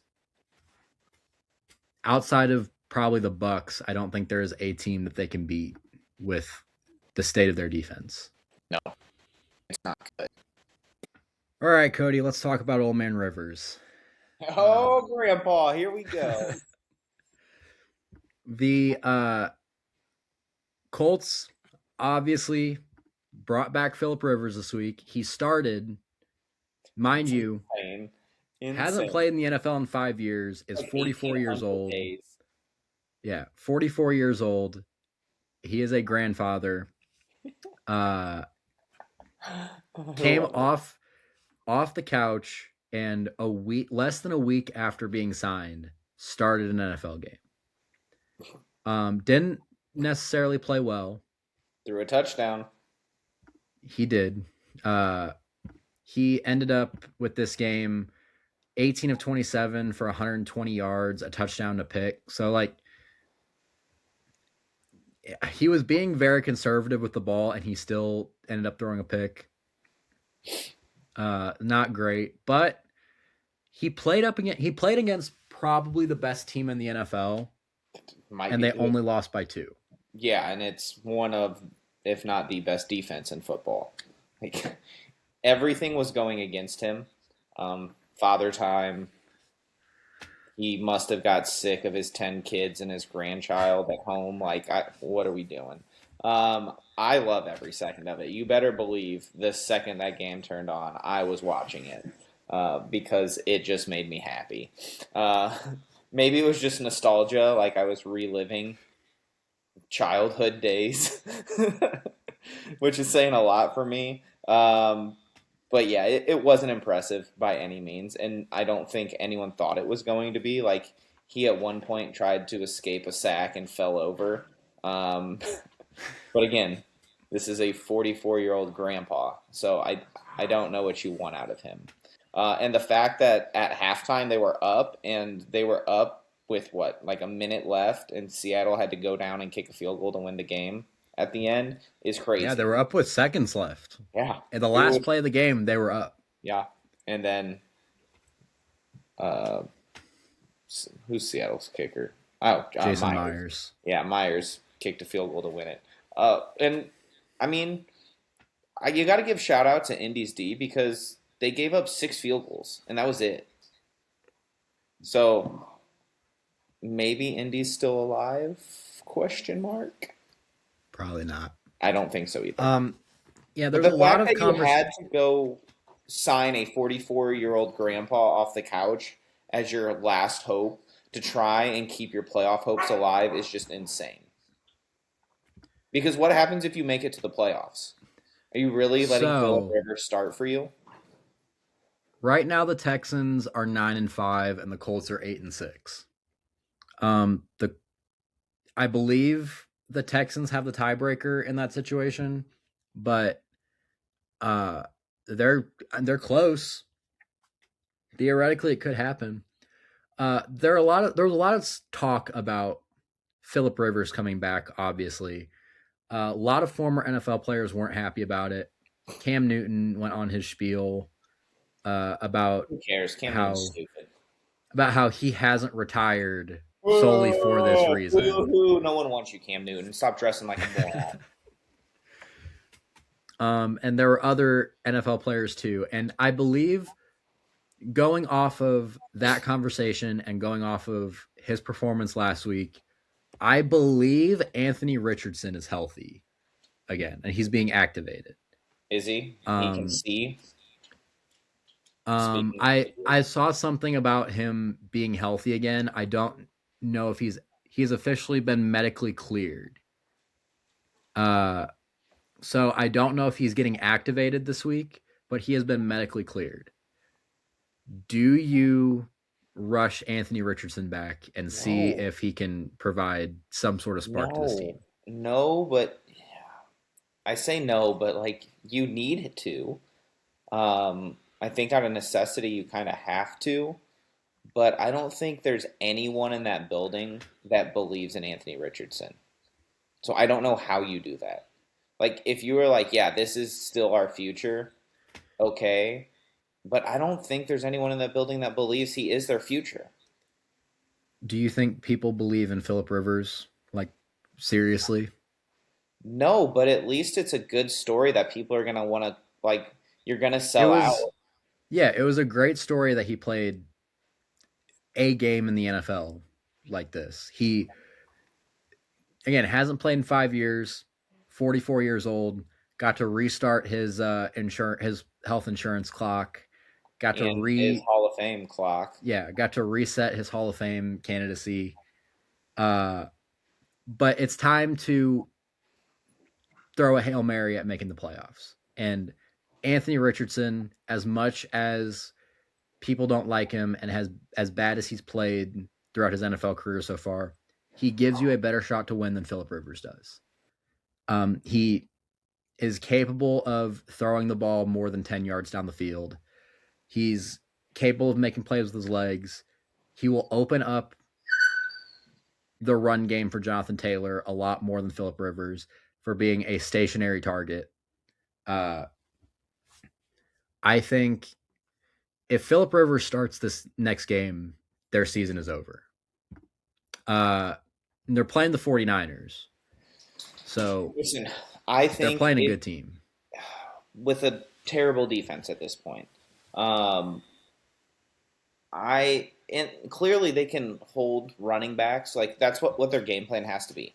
Hold Christian McCaffrey to not running well, and if you did it against the best running back in the league, which we didn't talk about because he was, let's see, 25 carries for 87 yards.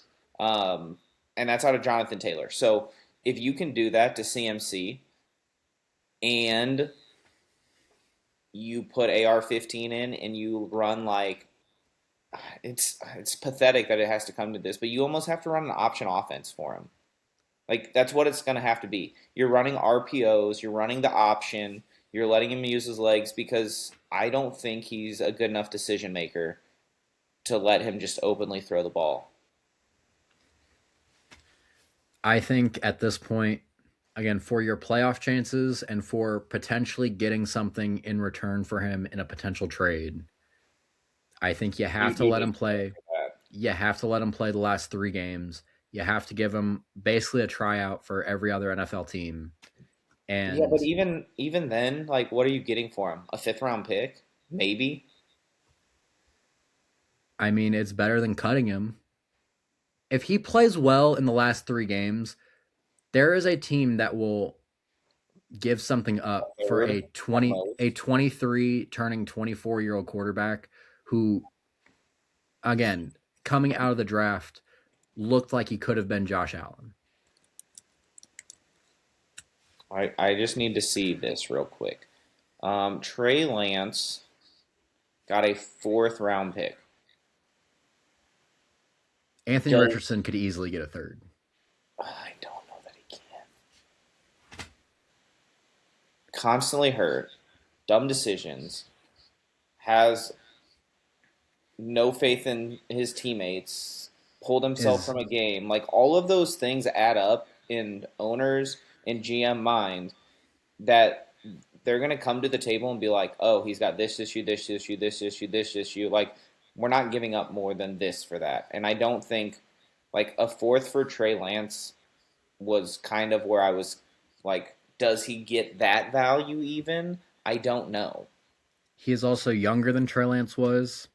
He also has a lot more talent than Trey Lance did. Or I agree with that. I'm if not you can saying anything against that. I'm just saying with and Trey Lance didn't look good when he got his shots, but he also didn't have some of these other concerns with him. that's true, but also I think these are kinks that you can easily iron out.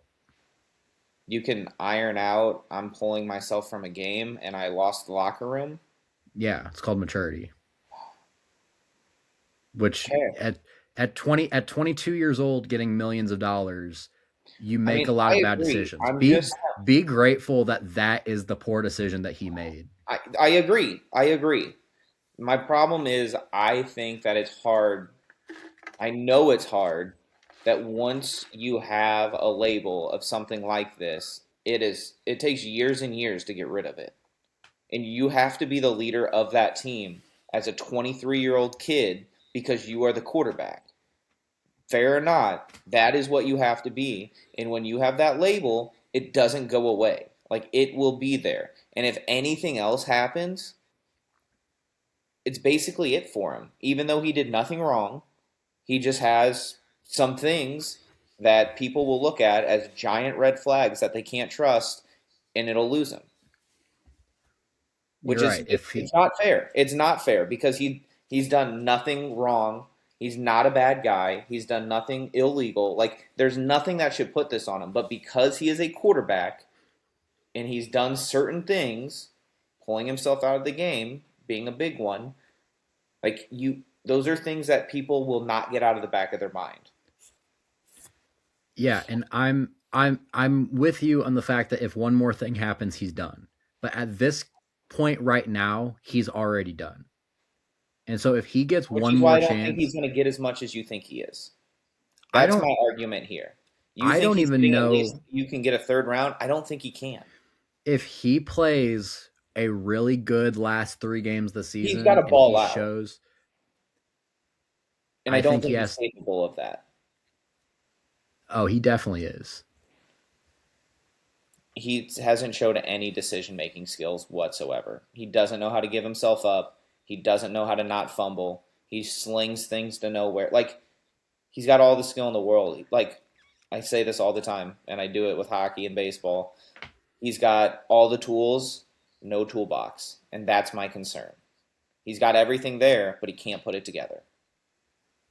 I think there's a team desperate enough if he plays well and has no issues over the last 3 games. And this, by the way, is a big if he even gets a shot Yeah, to play again this season.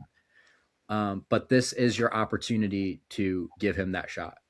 There's I a agree. possibility you might need to play him at the start of next season, depending on how long Daniel Jones is out. Well, I mean, Uh, Daniel Jones is a free agent technically, so they're gonna resign him. I mean they should.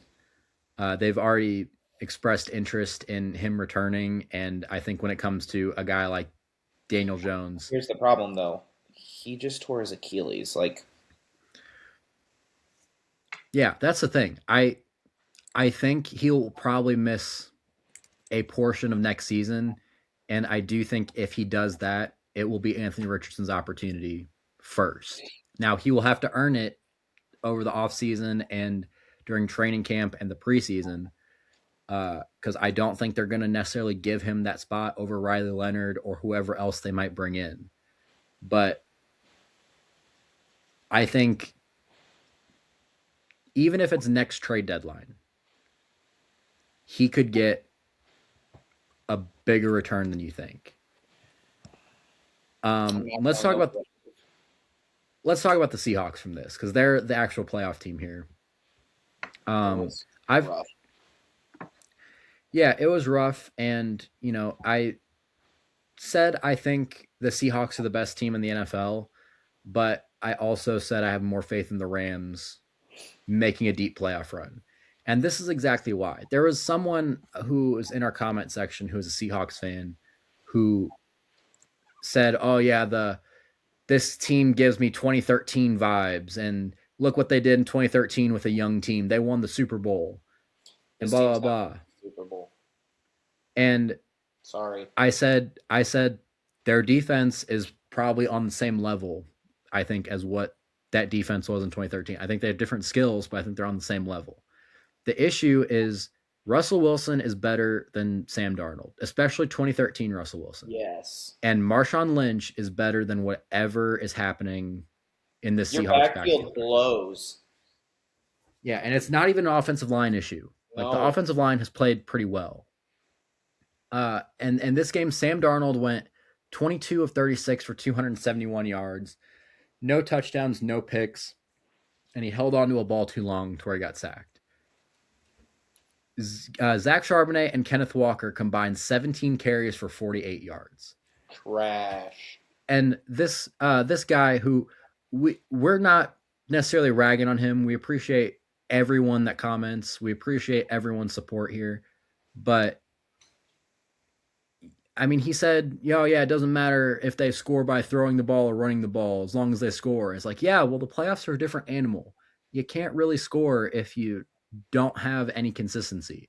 And I've been saying Sam Darnold is my issue holding the Seahawks back all season. And I have been a proponent of Sam Darnold. I said they've got it figured out. But here's the thing. Over the last few years, even when Sam Darnold has it figured out, the very end of the season, he regresses back to the old Sam Darnold. I don't know what it is. He will play lights out to start the year, and he regresses at the end of the year, even though he's been playing excellent. And I wanted to believe this was the year he wasn't going to do it, but he's done it again. Like 22 of 36 for 271. That's solid. But you didn't score. Like, I don't care how good it is if you don't score. And now I want to give him the benefit of the doubt because his running backs were absolute trash. They were so bad. Like, I It's don't know less than what 3 you're yards per doing. carry. Yeah, I don't know what you're doing. Neither of them can figure it out. There's been no consistency of who's getting the ball, when they're getting the ball. Like, I don't know if they know what's going on. So either give them some consistently and give someone some run. But the problem is neither of them are doing anything with the ball. And his weapons are really good too. Like I can't express that enough. Jackson Smith and Jigba is one of the best receivers in the NFL. Rashid Shaheed is a great number 2, and you have Cooper Kupp as he's old, he's past his prime, old for a wide receiver. He's your number 3, Still a and possession guy. Yeah, and AJ Barner was a really good tight end throughout this year too. Those are the only 4 guys who had more than 1 catch and more than 10 yards on this team. Hmm. Yep. I mean, They're just I like want to believe in the Seahawks, but I can't right now with no. The the defense inconsistency of wins this offense. championships, but your offense has to do something. Like we can say whatever we want about defenses, but it's it can only take you so far. They can keep you in games. They can't win you the game usually, unless they're fumble recovery and pick six. Like that's the only thing they can do for you. But this offense has to figure something out, and it starts with the running game. Yeah. And now let's move on to the team that the Seahawks need to beat in order to uh, even win this division. The Rams and the Lions. So this is the second straight game that the Rams had 500 total yards. Won this game shootout 41-34 against the Lions. Once again, the Lions run game or Jahmyr Gibbs. I was gonna say was non-existent, but I mean David Montgomery was good. Jahmyr Gibbs just wasn't. No. Their passing game was really good, specifically to Amon-Ra St. Brown and Jamison Williams. Yes, 13 catches for 164 yards and 2 touchdowns for Amon-Ra St. Brown. 7 catches for 134 yards and a touchdown to Jamison Williams. But you need Jahmyr Gibbs to have more than 13 carries for 38 yards. Yeah, and you did need this? Sonic and Knuckles to be Sonic and Knuckles. Like you got to have them both. Yeah, did this loss kill the Lions? I gotta pull up the playoff picture. Right now they're 8-6. The Packers are the 7 seed, and they're 9-4-1. And they're done playing the Packers this year. They might be done.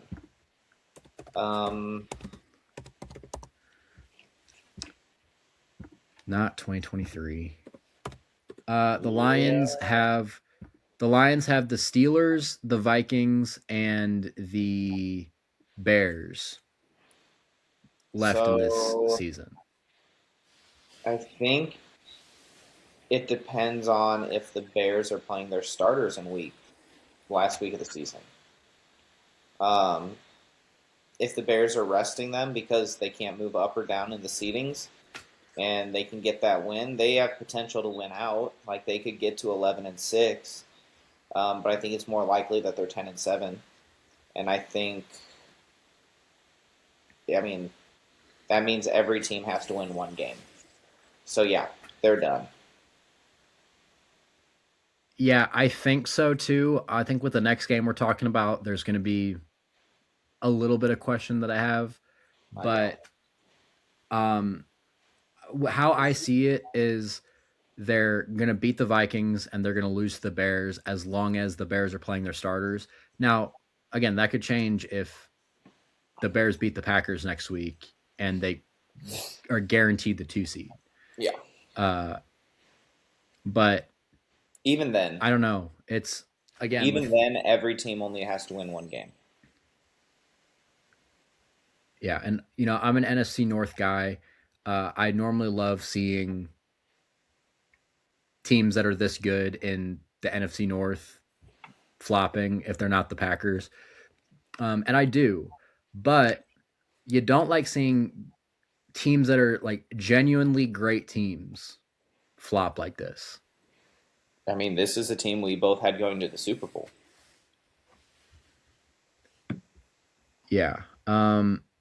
Let's look at the Rams side of things. Like I said, the Rams, second straight game with over 500 total yards. Matthew Stafford in this game was 24 of 38, 368 yards, 2 touchdowns. He did throw a bad pick. I was watching the beginning of this game with Reggie, and he almost had an aneurysm because he saw Aiden Hutchinson running down the field with the ball. We were having a Christmas party, and he was losing his mind in the living room while everyone was playing a game in the uh, in the kitchen, and he was just losing his mind. But things went well after that. Uh, like I said, 24-38, 368, and 2 touchdowns. Kyron Williams and Blake Corum are proving to be Very one effective. of those great 1-2 punches in the backfield. Kyron Williams, 15 carries, 78 yards, 2 touchdowns. Blake Corum, 11 carries, 71 yards, and a touchdown. Yeah, my fantasy Uh, team doesn't like that though. mine would like Blake Corum not get as many carries. Yeah, 100%. Puka Nakua, 9 for 181 in this game. Colby Parkinson had 2 touchdowns. The only downside of this game is Devontae Adams did get hurt. Yes, he did. He's considered week to week right now, so it's nothing that seems to be super serious. He might miss a Rest him week or into the two. playoffs. Yeah, Let you're going to need hamstring, right? Let that sucker heal. hamstring on a 33-year-old wide Yeah. receiver, I It's in the think. winter. It's a little chilly. Don't pull that bad boy. Rest it. Get ready for the playoffs. Uh, going to turn 33 on New Year's Eve. So Just let yeah, Puka catch a lot of balls these next 2 weeks. That's all we care about.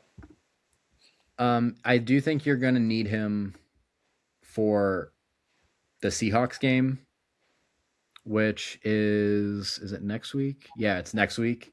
He ain't So playing next. that's rough. But if you if he can't play next week, win or lose, you're guaranteed a spot in the playoffs. That's when you just rest him. Yeah, Like 100%. try to get him back this week, and if he can't go, then just we'll see you in January. Yeah. Keep resting him. Also, Pride of Mizzou, 2 for 2, 5 for 5 on extra points. Thicker kicker, baby. Love it. Yeah, I'm. It frustrates me to no end that it took him 3 years to get a job. Longest field goal in SEC history. Did it as a game winner.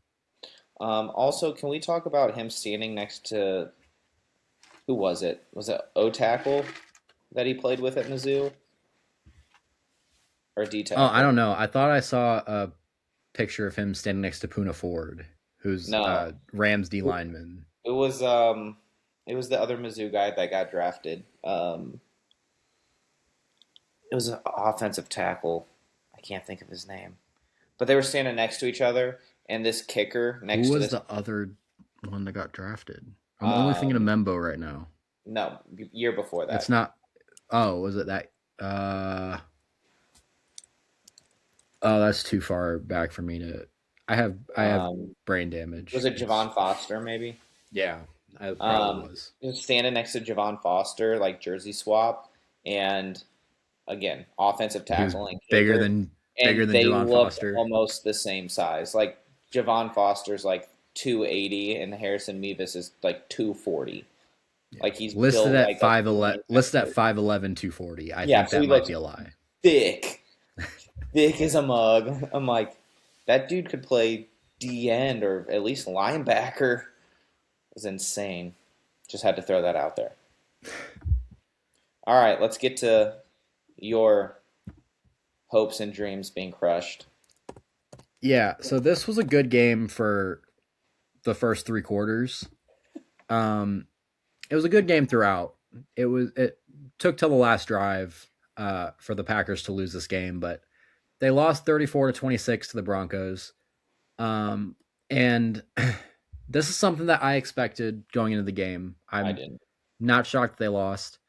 The issue here is we talked about both of our teams having injury issues. Micah Parsons tore his ACL, Join the and club. I have been, kind of hinting at like, oh, will the Packers make the playoffs? What does this mean for the Lions trying to make the playoff? Maybe they could. I think the Packers are still going to make the playoffs. I don't see them winning any meaningful games without Micah Parsons because Micah Parsons, we talked about this in our awards video. Myles Garrett is the clear AFC Defensive Player of the Year. Didn't even talk about that in that game, by the way. I don't believe he's one sack away from tying the One NFL sack record in away. sacks with 3 games left. Yeah, he's gonna get But that. Micah Parsons was our clear number 2, and I believe he's still leading the league in pressures. Uh, Definitely leading the league in holds that weren't called. Uh, Micah Parsons is this Green Bay Packers defense right now, because once he Secondary left, sucks. yeah, once he left, you saw the glaring issue, and you saw why I didn't have a whole lot of faith in this team going into the season, because they don't have a secondary. Again, Keyshawn Nixon is listed as our top corner. He is awful. It's not good. I still don't understand why they took him off of return duties, and if he wanted to go sign somewhere else, who would let him play corner, it would suck because I love Key, but let him do it because He he's also likes not. to take dumb penalties and get into it with people for no reason. Yeah. And then this offense, it doesn't know if it's good or bad. Like Jordan Love is, I still think Jordan Love is a very good quarterback. I think he is capable of being a top 10 quarterback in the NFL, but he also, we talked about how Trevor Lawrence has high highs and low lows. That is Jordan Love in a nutshell, 100%. except it might be worse He's because, a he's a good old quote from Forrest Gump. He's a box of chocolates. You never know what you're gonna get. yeah, 24-40 in this game, 276 yards, a touchdown, 2 costly interceptions. I believe they were both to Riley Moss. No, one was to Patrick Surtain. Uh, I Don't throw it, think, Sergeant. yeah, I think the one that ended the game was to Riley Moss, but yeah, it's rough. Like I said, the Packers are going to make the playoffs, but how we're looking right now, I entered the Broncos game thinking that the Packers were going to beat the Bears again. I now don't think that. And I think it's mainly because I think Soldier Field is going to make the difference. You Um, didn't talk about another injury. Are you worried about Christian Watson being out? Because I think that's yes, a but difference maker too. If Jordan Love can throw the ball down the field, so it's not just Micah Parsons, it's Christian Watson, and also Zach Tom got hurt again, I didn't who see is that one. one of our best offensive linemen, probably our second best offensive lineman. So it doesn't look good. Like I said, I still think the Packers are going to make the playoffs. I don't think their schedule is all that hard uh, going forward, but they have the Bears at Soldier Field on Saturday night. They have the Ravens at Lambeau. They have the Vikings in Minnesota. Yeah, So all I you think need they is one win. of those. Yeah, I think they win 2 of them, but they're going in as a 7 seed. They're probably going in facing the Bears at Soldier Field again. Which you And never know. I'm not you counting them never out. know, no matter how good the Packers are or how bad the Bears are, or It's always a vice game. versa, how bad the Packers are or how good the Bears are. The Packers normally end up winning that game, but I think this is a different Bears team. Yeah, well, Caleb Williams also hasn't seen playoffs, so we got to take that That's into true, but consideration. Jordan Love seeing the playoffs has been an issue. That's also true. We do have a really good run game. Just Josh give the Jacobs has ball to started to Josh figure it Jacobs. out. Yeah, he's started to figure it out as time goes on. We lost Christian Watson, but Jaden Reed is back. Hmm. So you're going to need Jaden Reed to step up. Matthew Golden has been playing really well over the past few weeks. Back, yeah. You're missing Tucker Kraft, but Luke Musgrave has stepped up. Uh, I don't know. It's possible we could win that game, but I have I'm a, I have a I don't question. think the Packers are winning the Super Bowl without Micah Parsons. I want to do a quick off season real quick. Do the Packers draft with every pick on the defensive side of the ball? Do they know? Should they? Yeah. Probably. Maybe draft a tackle or a guard at some point, But other Yeah. than that, they should So be drafting defense. Maybe draft a I running back late. I love our linebacking core. I do Um, too. I love our edge rushers. I think Micah Parsons and Rashawn Gary is a dangerous Yep, that's combo. good. You need some I'd like, tackle. yeah, I'd like more interior D line. And in terms of our secondary, it's Xavier McKinney and no one else. Should their So, first like three picks be corners and safety? um, maybe not our first three, but we need to draft a corner in the first round. 100%. And there's a couple good ones, so see how long they Now, will last. we? I don't know. We They needed a have to. receiver and we needed a corner 2 years ago, and we drafted James Morgan to play guard. Yeah, they did do that. I was shocked. And then on the Broncos side of things, Bo Nix, 23-34, 302 yards and 4 touchdowns. This He was was hands down his awesome. best game. Uh, RJ Harvey, I actually thought was played better than the numbers show. 19 carries for 65 yards, only 3.4 per carry, and a touchdown. The thing with this team is they kept going for it on third and fourth down, and they kept converting because we can't cover anyone. Yeah, I mean, Cortland Sutton, you let Troy Franklin go 6 for 6 and 85. Like the dude can barely catch a cold. yeah, and Cortland Sutton 7 for 113. I wasn't a fan of Cortland Sutton when he was young, and now he's on the A wrong side of great 30. player. Uh, He's been good. yeah, I mean, they need to get weapons for Bo Nix for sure. Like that should be priority one, two, and three. Um, but yeah, this was definitely Bo Nix's best game. I still don't trust him because I've watched a lot of him just be meh until the fourth quarter where he runs around like a psychopath and about gets himself killed. So that's concerning. But this was a very good game from him. And like we said, the Broncos are excellent. My biggest issue with this game and the last couple of weeks with the Broncos, every time I hear, I don't know if it's Chris Collinsworth or who it is, call him Tyler Batty, I'm about to knock him out. I can't handle it anymore. Learn his freaking name. I It's don't even not that think that hard. is it. I think it's like more egregious than that. I No, think no, it's no. It's not Batty. It's Perico. Bidet. Bidet, yeah. Badie. And this is just us, Bidet. Mizzou. Again, we're Mizzou fans. I work very closely with the Mizzou football team. Uh, I can't handle it. It's not even like a Mizzou thing. It's how are you calling someone with a name that is clearly not Bidet? Bidet. I yeah, can't do it. It's been Badie. multiple weeks now, and I want to punch him in the face.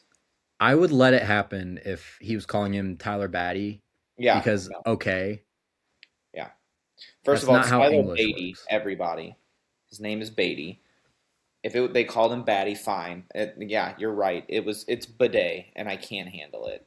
I literally turned off this game when he was in because I couldn't handle hearing it anymore. Um, the big thing that I love about this Broncos team, though, is this Broncos team is what that one Seahawks fan thought the Seahawks are. Yeah, Because this Broncos team is capable of carrying them to this defense is capable of carrying them to a Super Bowl. And Bo Nix, I have a lot more faith in than Sam Darnold. And RJ Harvey and Jaleel McLaughlin I have and more faith whoever in else is than running, everybody in Seattle. yeah, whoever else is running with the Broncos, I have more faith than the Seahawks I agree. running back core.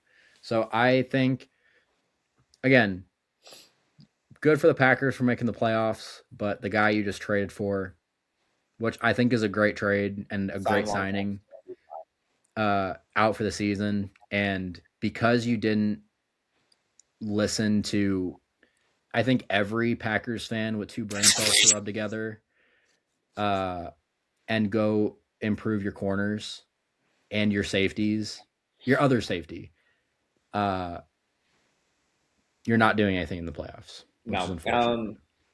Before we end it, let's just do this real quick. we think that the NFC is locked in, right? Places might change, but those 7 teams are in. Rams, I Bears, think so. Eagles, Yeah. Bucks. Are what about Carolina and the Bucks? We talked about them a little bit earlier. You think the Bucks are going to take it I think the because of Bucks are that going to tie, take it. and Yeah. I think now because of that tiebreaker, I think the Bucks will as well because I think they'll split with the Panthers. If the Panthers would have won this week, I would have chose the Panthers still. But I think because of that, these teams are a lock. In the AFC, Broncos, Patriots, Jags, Steelers, Chargers, Bills, Texans. We don't think that the Colts or the Ravens are going to catch either team. No, I think the only thing in the AFC that might change is who's going to win Order. the AFC East. I think there's a lot of change in the order. 3, 4, 5, and 6 are all 10-4. So there can be some swapping there. But I think the 7 teams in the AFC and the NFC both right now are the teams that we're going to see in the playoffs with 3 weeks left. Three, 5, and 6 are, but also it doesn't matter for 3 because Oh, that's the true. Jaguars are going to win the AFC South.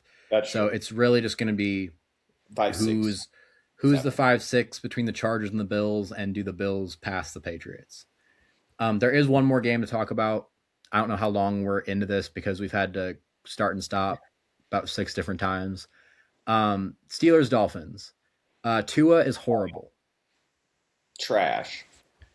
Scrambled I do want to bring up the stats real quick. Aaron Rodgers had another really good game. 23-27, 224 yards and 2 touchdowns. He was really good at using the middle of the field in this game. I believe they like to just use crossers all day. Yeah. Kenneth Gainwell has just been awesome this whole year. Granted, a lot of his 80 yards did come on one run towards the end of the game, but 13 carries, 80 yards, 6.2 yards per carry. Outside of that, they didn't really have anything going in the run game except for an end around to Jonnu Smith that turned into a 14-yard touchdown. Yeah. It wasn't even an end around. He just pitched it. No, it was a rushing touchdown. It was a handoff. No. It was, but he was lined up next to him, and it literally was just like a little pitch. Like it was a halfback toss, basically, but to a tight end. Yeah, and then in terms of the Dolphins, Tua's numbers were great or were really good, but it was because they scored 2 touchdowns towards the end of the game In the fourth quarter, soft coverage when the Steelers were playing soft coverage because they were just focused on getting out of there. Yeah. Tua had a horrible game. I don't know why Devon Achane only had 12 carries in this game. I think you need to give him the ball more. I think you probably need to give Jalen Wright. Well, they weren't at the beginning of the game. No, I mean it was 7-3 at halftime. Yeah. I think you need to probably give Jalen Wright and Ollie Gordon the ball more. But just pound the ball with Devon Achane, which that's not really the kind of running back he is, but you have to do it. He did end up with 18 touches in this game with 127 yards because he had 6 for 67 receiving. But the only guys that he could find were Devon Achane and his tight ends. Like Jalen Waddle was 2 for 26. Got me a fantasy win. Thank you, Jalen Waddle, for being terrible. Julian Hill's a tight end, so it's bad. Jalen Waddle's the only receiver on this team with more than 2 catches, and that led to, I believe today or yesterday, as we're recording this on Wednesday, and kind of Tuesday. Full disclosure, we started yesterday, are ending today. Yeah. Tua got benched. Mike McDaniels announced that Quinn Ewers is going to be the Dolphins' starting quarterback, and Zach Wilson is going to be the backup. Yeah, Tua is the emergency third string. Yeah, how much more in the NFL? Watch that interview with Mike McDaniels. He's so awkward when he talks to people. He's an alien, I'm pretty sure. Like I had some running Men in around to do Black. today, so I didn't get to see it, but I'll Oh have yeah, to take a it's look at like it. Men in Black. Like I don't know how he's so weird. But yeah, he's the emergency third string. Um, Tua needs to retire. Like not because I don't like Tua, but because I am worried about his future already. I would like him to be able to walk and remember having kids or grandkids at some point. For his own sake, he needs to retire. Like it's not good. Yeah, I thought Tua probably needed to retire when he had three The concussions second in one concussions. year, uh, and two in back-to-back weeks. Because Like, how again, many times do you want to be lifeless on the field? Because that's what for it's been. full disclosure for anyone, another thing of full disclosure for anyone that wants any background in my athletic career, I was a football player, I was a wrestler, and between uh, those two sports, I had five concussions. I had one in middle school and four in high school. And so I can tell you from firsthand experience, concussions are tough, especially the more you get them. And they're easier Um, to get because I've had six that I remember. yeah, It they at this point, once you get a few, it doesn't take a lot to get another one. Like it's not the yeah, same. All I've concussions are had not equal. I've had two more since I was done playing sports because I had one in a car accident and then one from a spring break trip. Yeah, like Not literally. the way you guys expect. I might tell that story at some point, but No, but like literally, I at this point, like if I fall and just hit my head on something, like I'm bound to get a concussion at this point. And Tua's been knocked lifeless like three different times. So like I've watched people just barely get tapped in the chin and go unconscious and get concussions because they've had so many. Like that's where he's at. Um, and it's worrisome. Like with the athletic training background, like I know how bad and how easy this is at this point. Like I'm worried about his future. And I know he yeah, wants to play. I get it. Like I was an athlete, I was a competitor. I lied about injuries so I could keep playing. Hurt and it only caused more injuries. Like I know I want to keep playing. I know he does too. But at some point you got to take care of yourself. yeah. And then outside of Tua's concussions, he hasn't been playing well. And something you told or you responded to whenever I told you that he was getting benched today, Mike McDaniels is fighting for his job. He is. This is And this is the only way to save Mike McDaniel's job. Like if he can get Quinn Ewers to play just semi decently and be like, look, it's not me, it's the quarterback. Look what we can do with a mediocre quarterback when he was replaced, and they look like there's some signs of life. Maybe McDaniels keeps his job. Otherwise, he gets fired this season, and if he gets fired, I think he has to take an OC job after this. I don't think he's going to get more head coaching offers right now. yeah, I think he's going to get fired regardless, which And I think there's a good chance of that either way. I think next year, I believe Chris Greer is the name of the Dolphins GM. Uh, it might have been their old GM, but uh, he's going to go in next year, probably with a new quarterback, new head coach. It's rough doing that because there's not good quarterbacks in this draft. But And you don't pick high enough. once you turn your former first round draft pick into a third string emergency quarterback, you know he's done. Tua's getting cut after this year. Yeah, because the dead cap doesn't hurt as bad. I think if they wait until like June 1st, the dead cap is like half as much as it would be. Yeah, it's tough scenes, but I think that is where we're going to end this because I honestly have no clue how long this episode It's is. very long. Like I said, we've had to start and stop five or six different times over the course of 2 days because of different situations happening. But if you guys are listening to this entire episode, thank you so much. This might be our longest episode of our run. I hope Like I not. said, I just have no clue how long it is. If it is, sorry, but thank you guys for watching. Your support is the reason why we're going to keep fighting through these issues. And also, I think you guys might have seen this at the beginning of this episode if I do what I plan on doing. But we have our first sponsorship. It is from Dubby Energy. Uh, Yeah. you're probably going to hear about that through the ad read that I'm going to plan on posting at the beginning of this episode. Uh, but again, if you wanted us to quit at one point, Ain't gonna giving, happen. yeah, it's not going to happen, especially with uh, all these great things that are happening.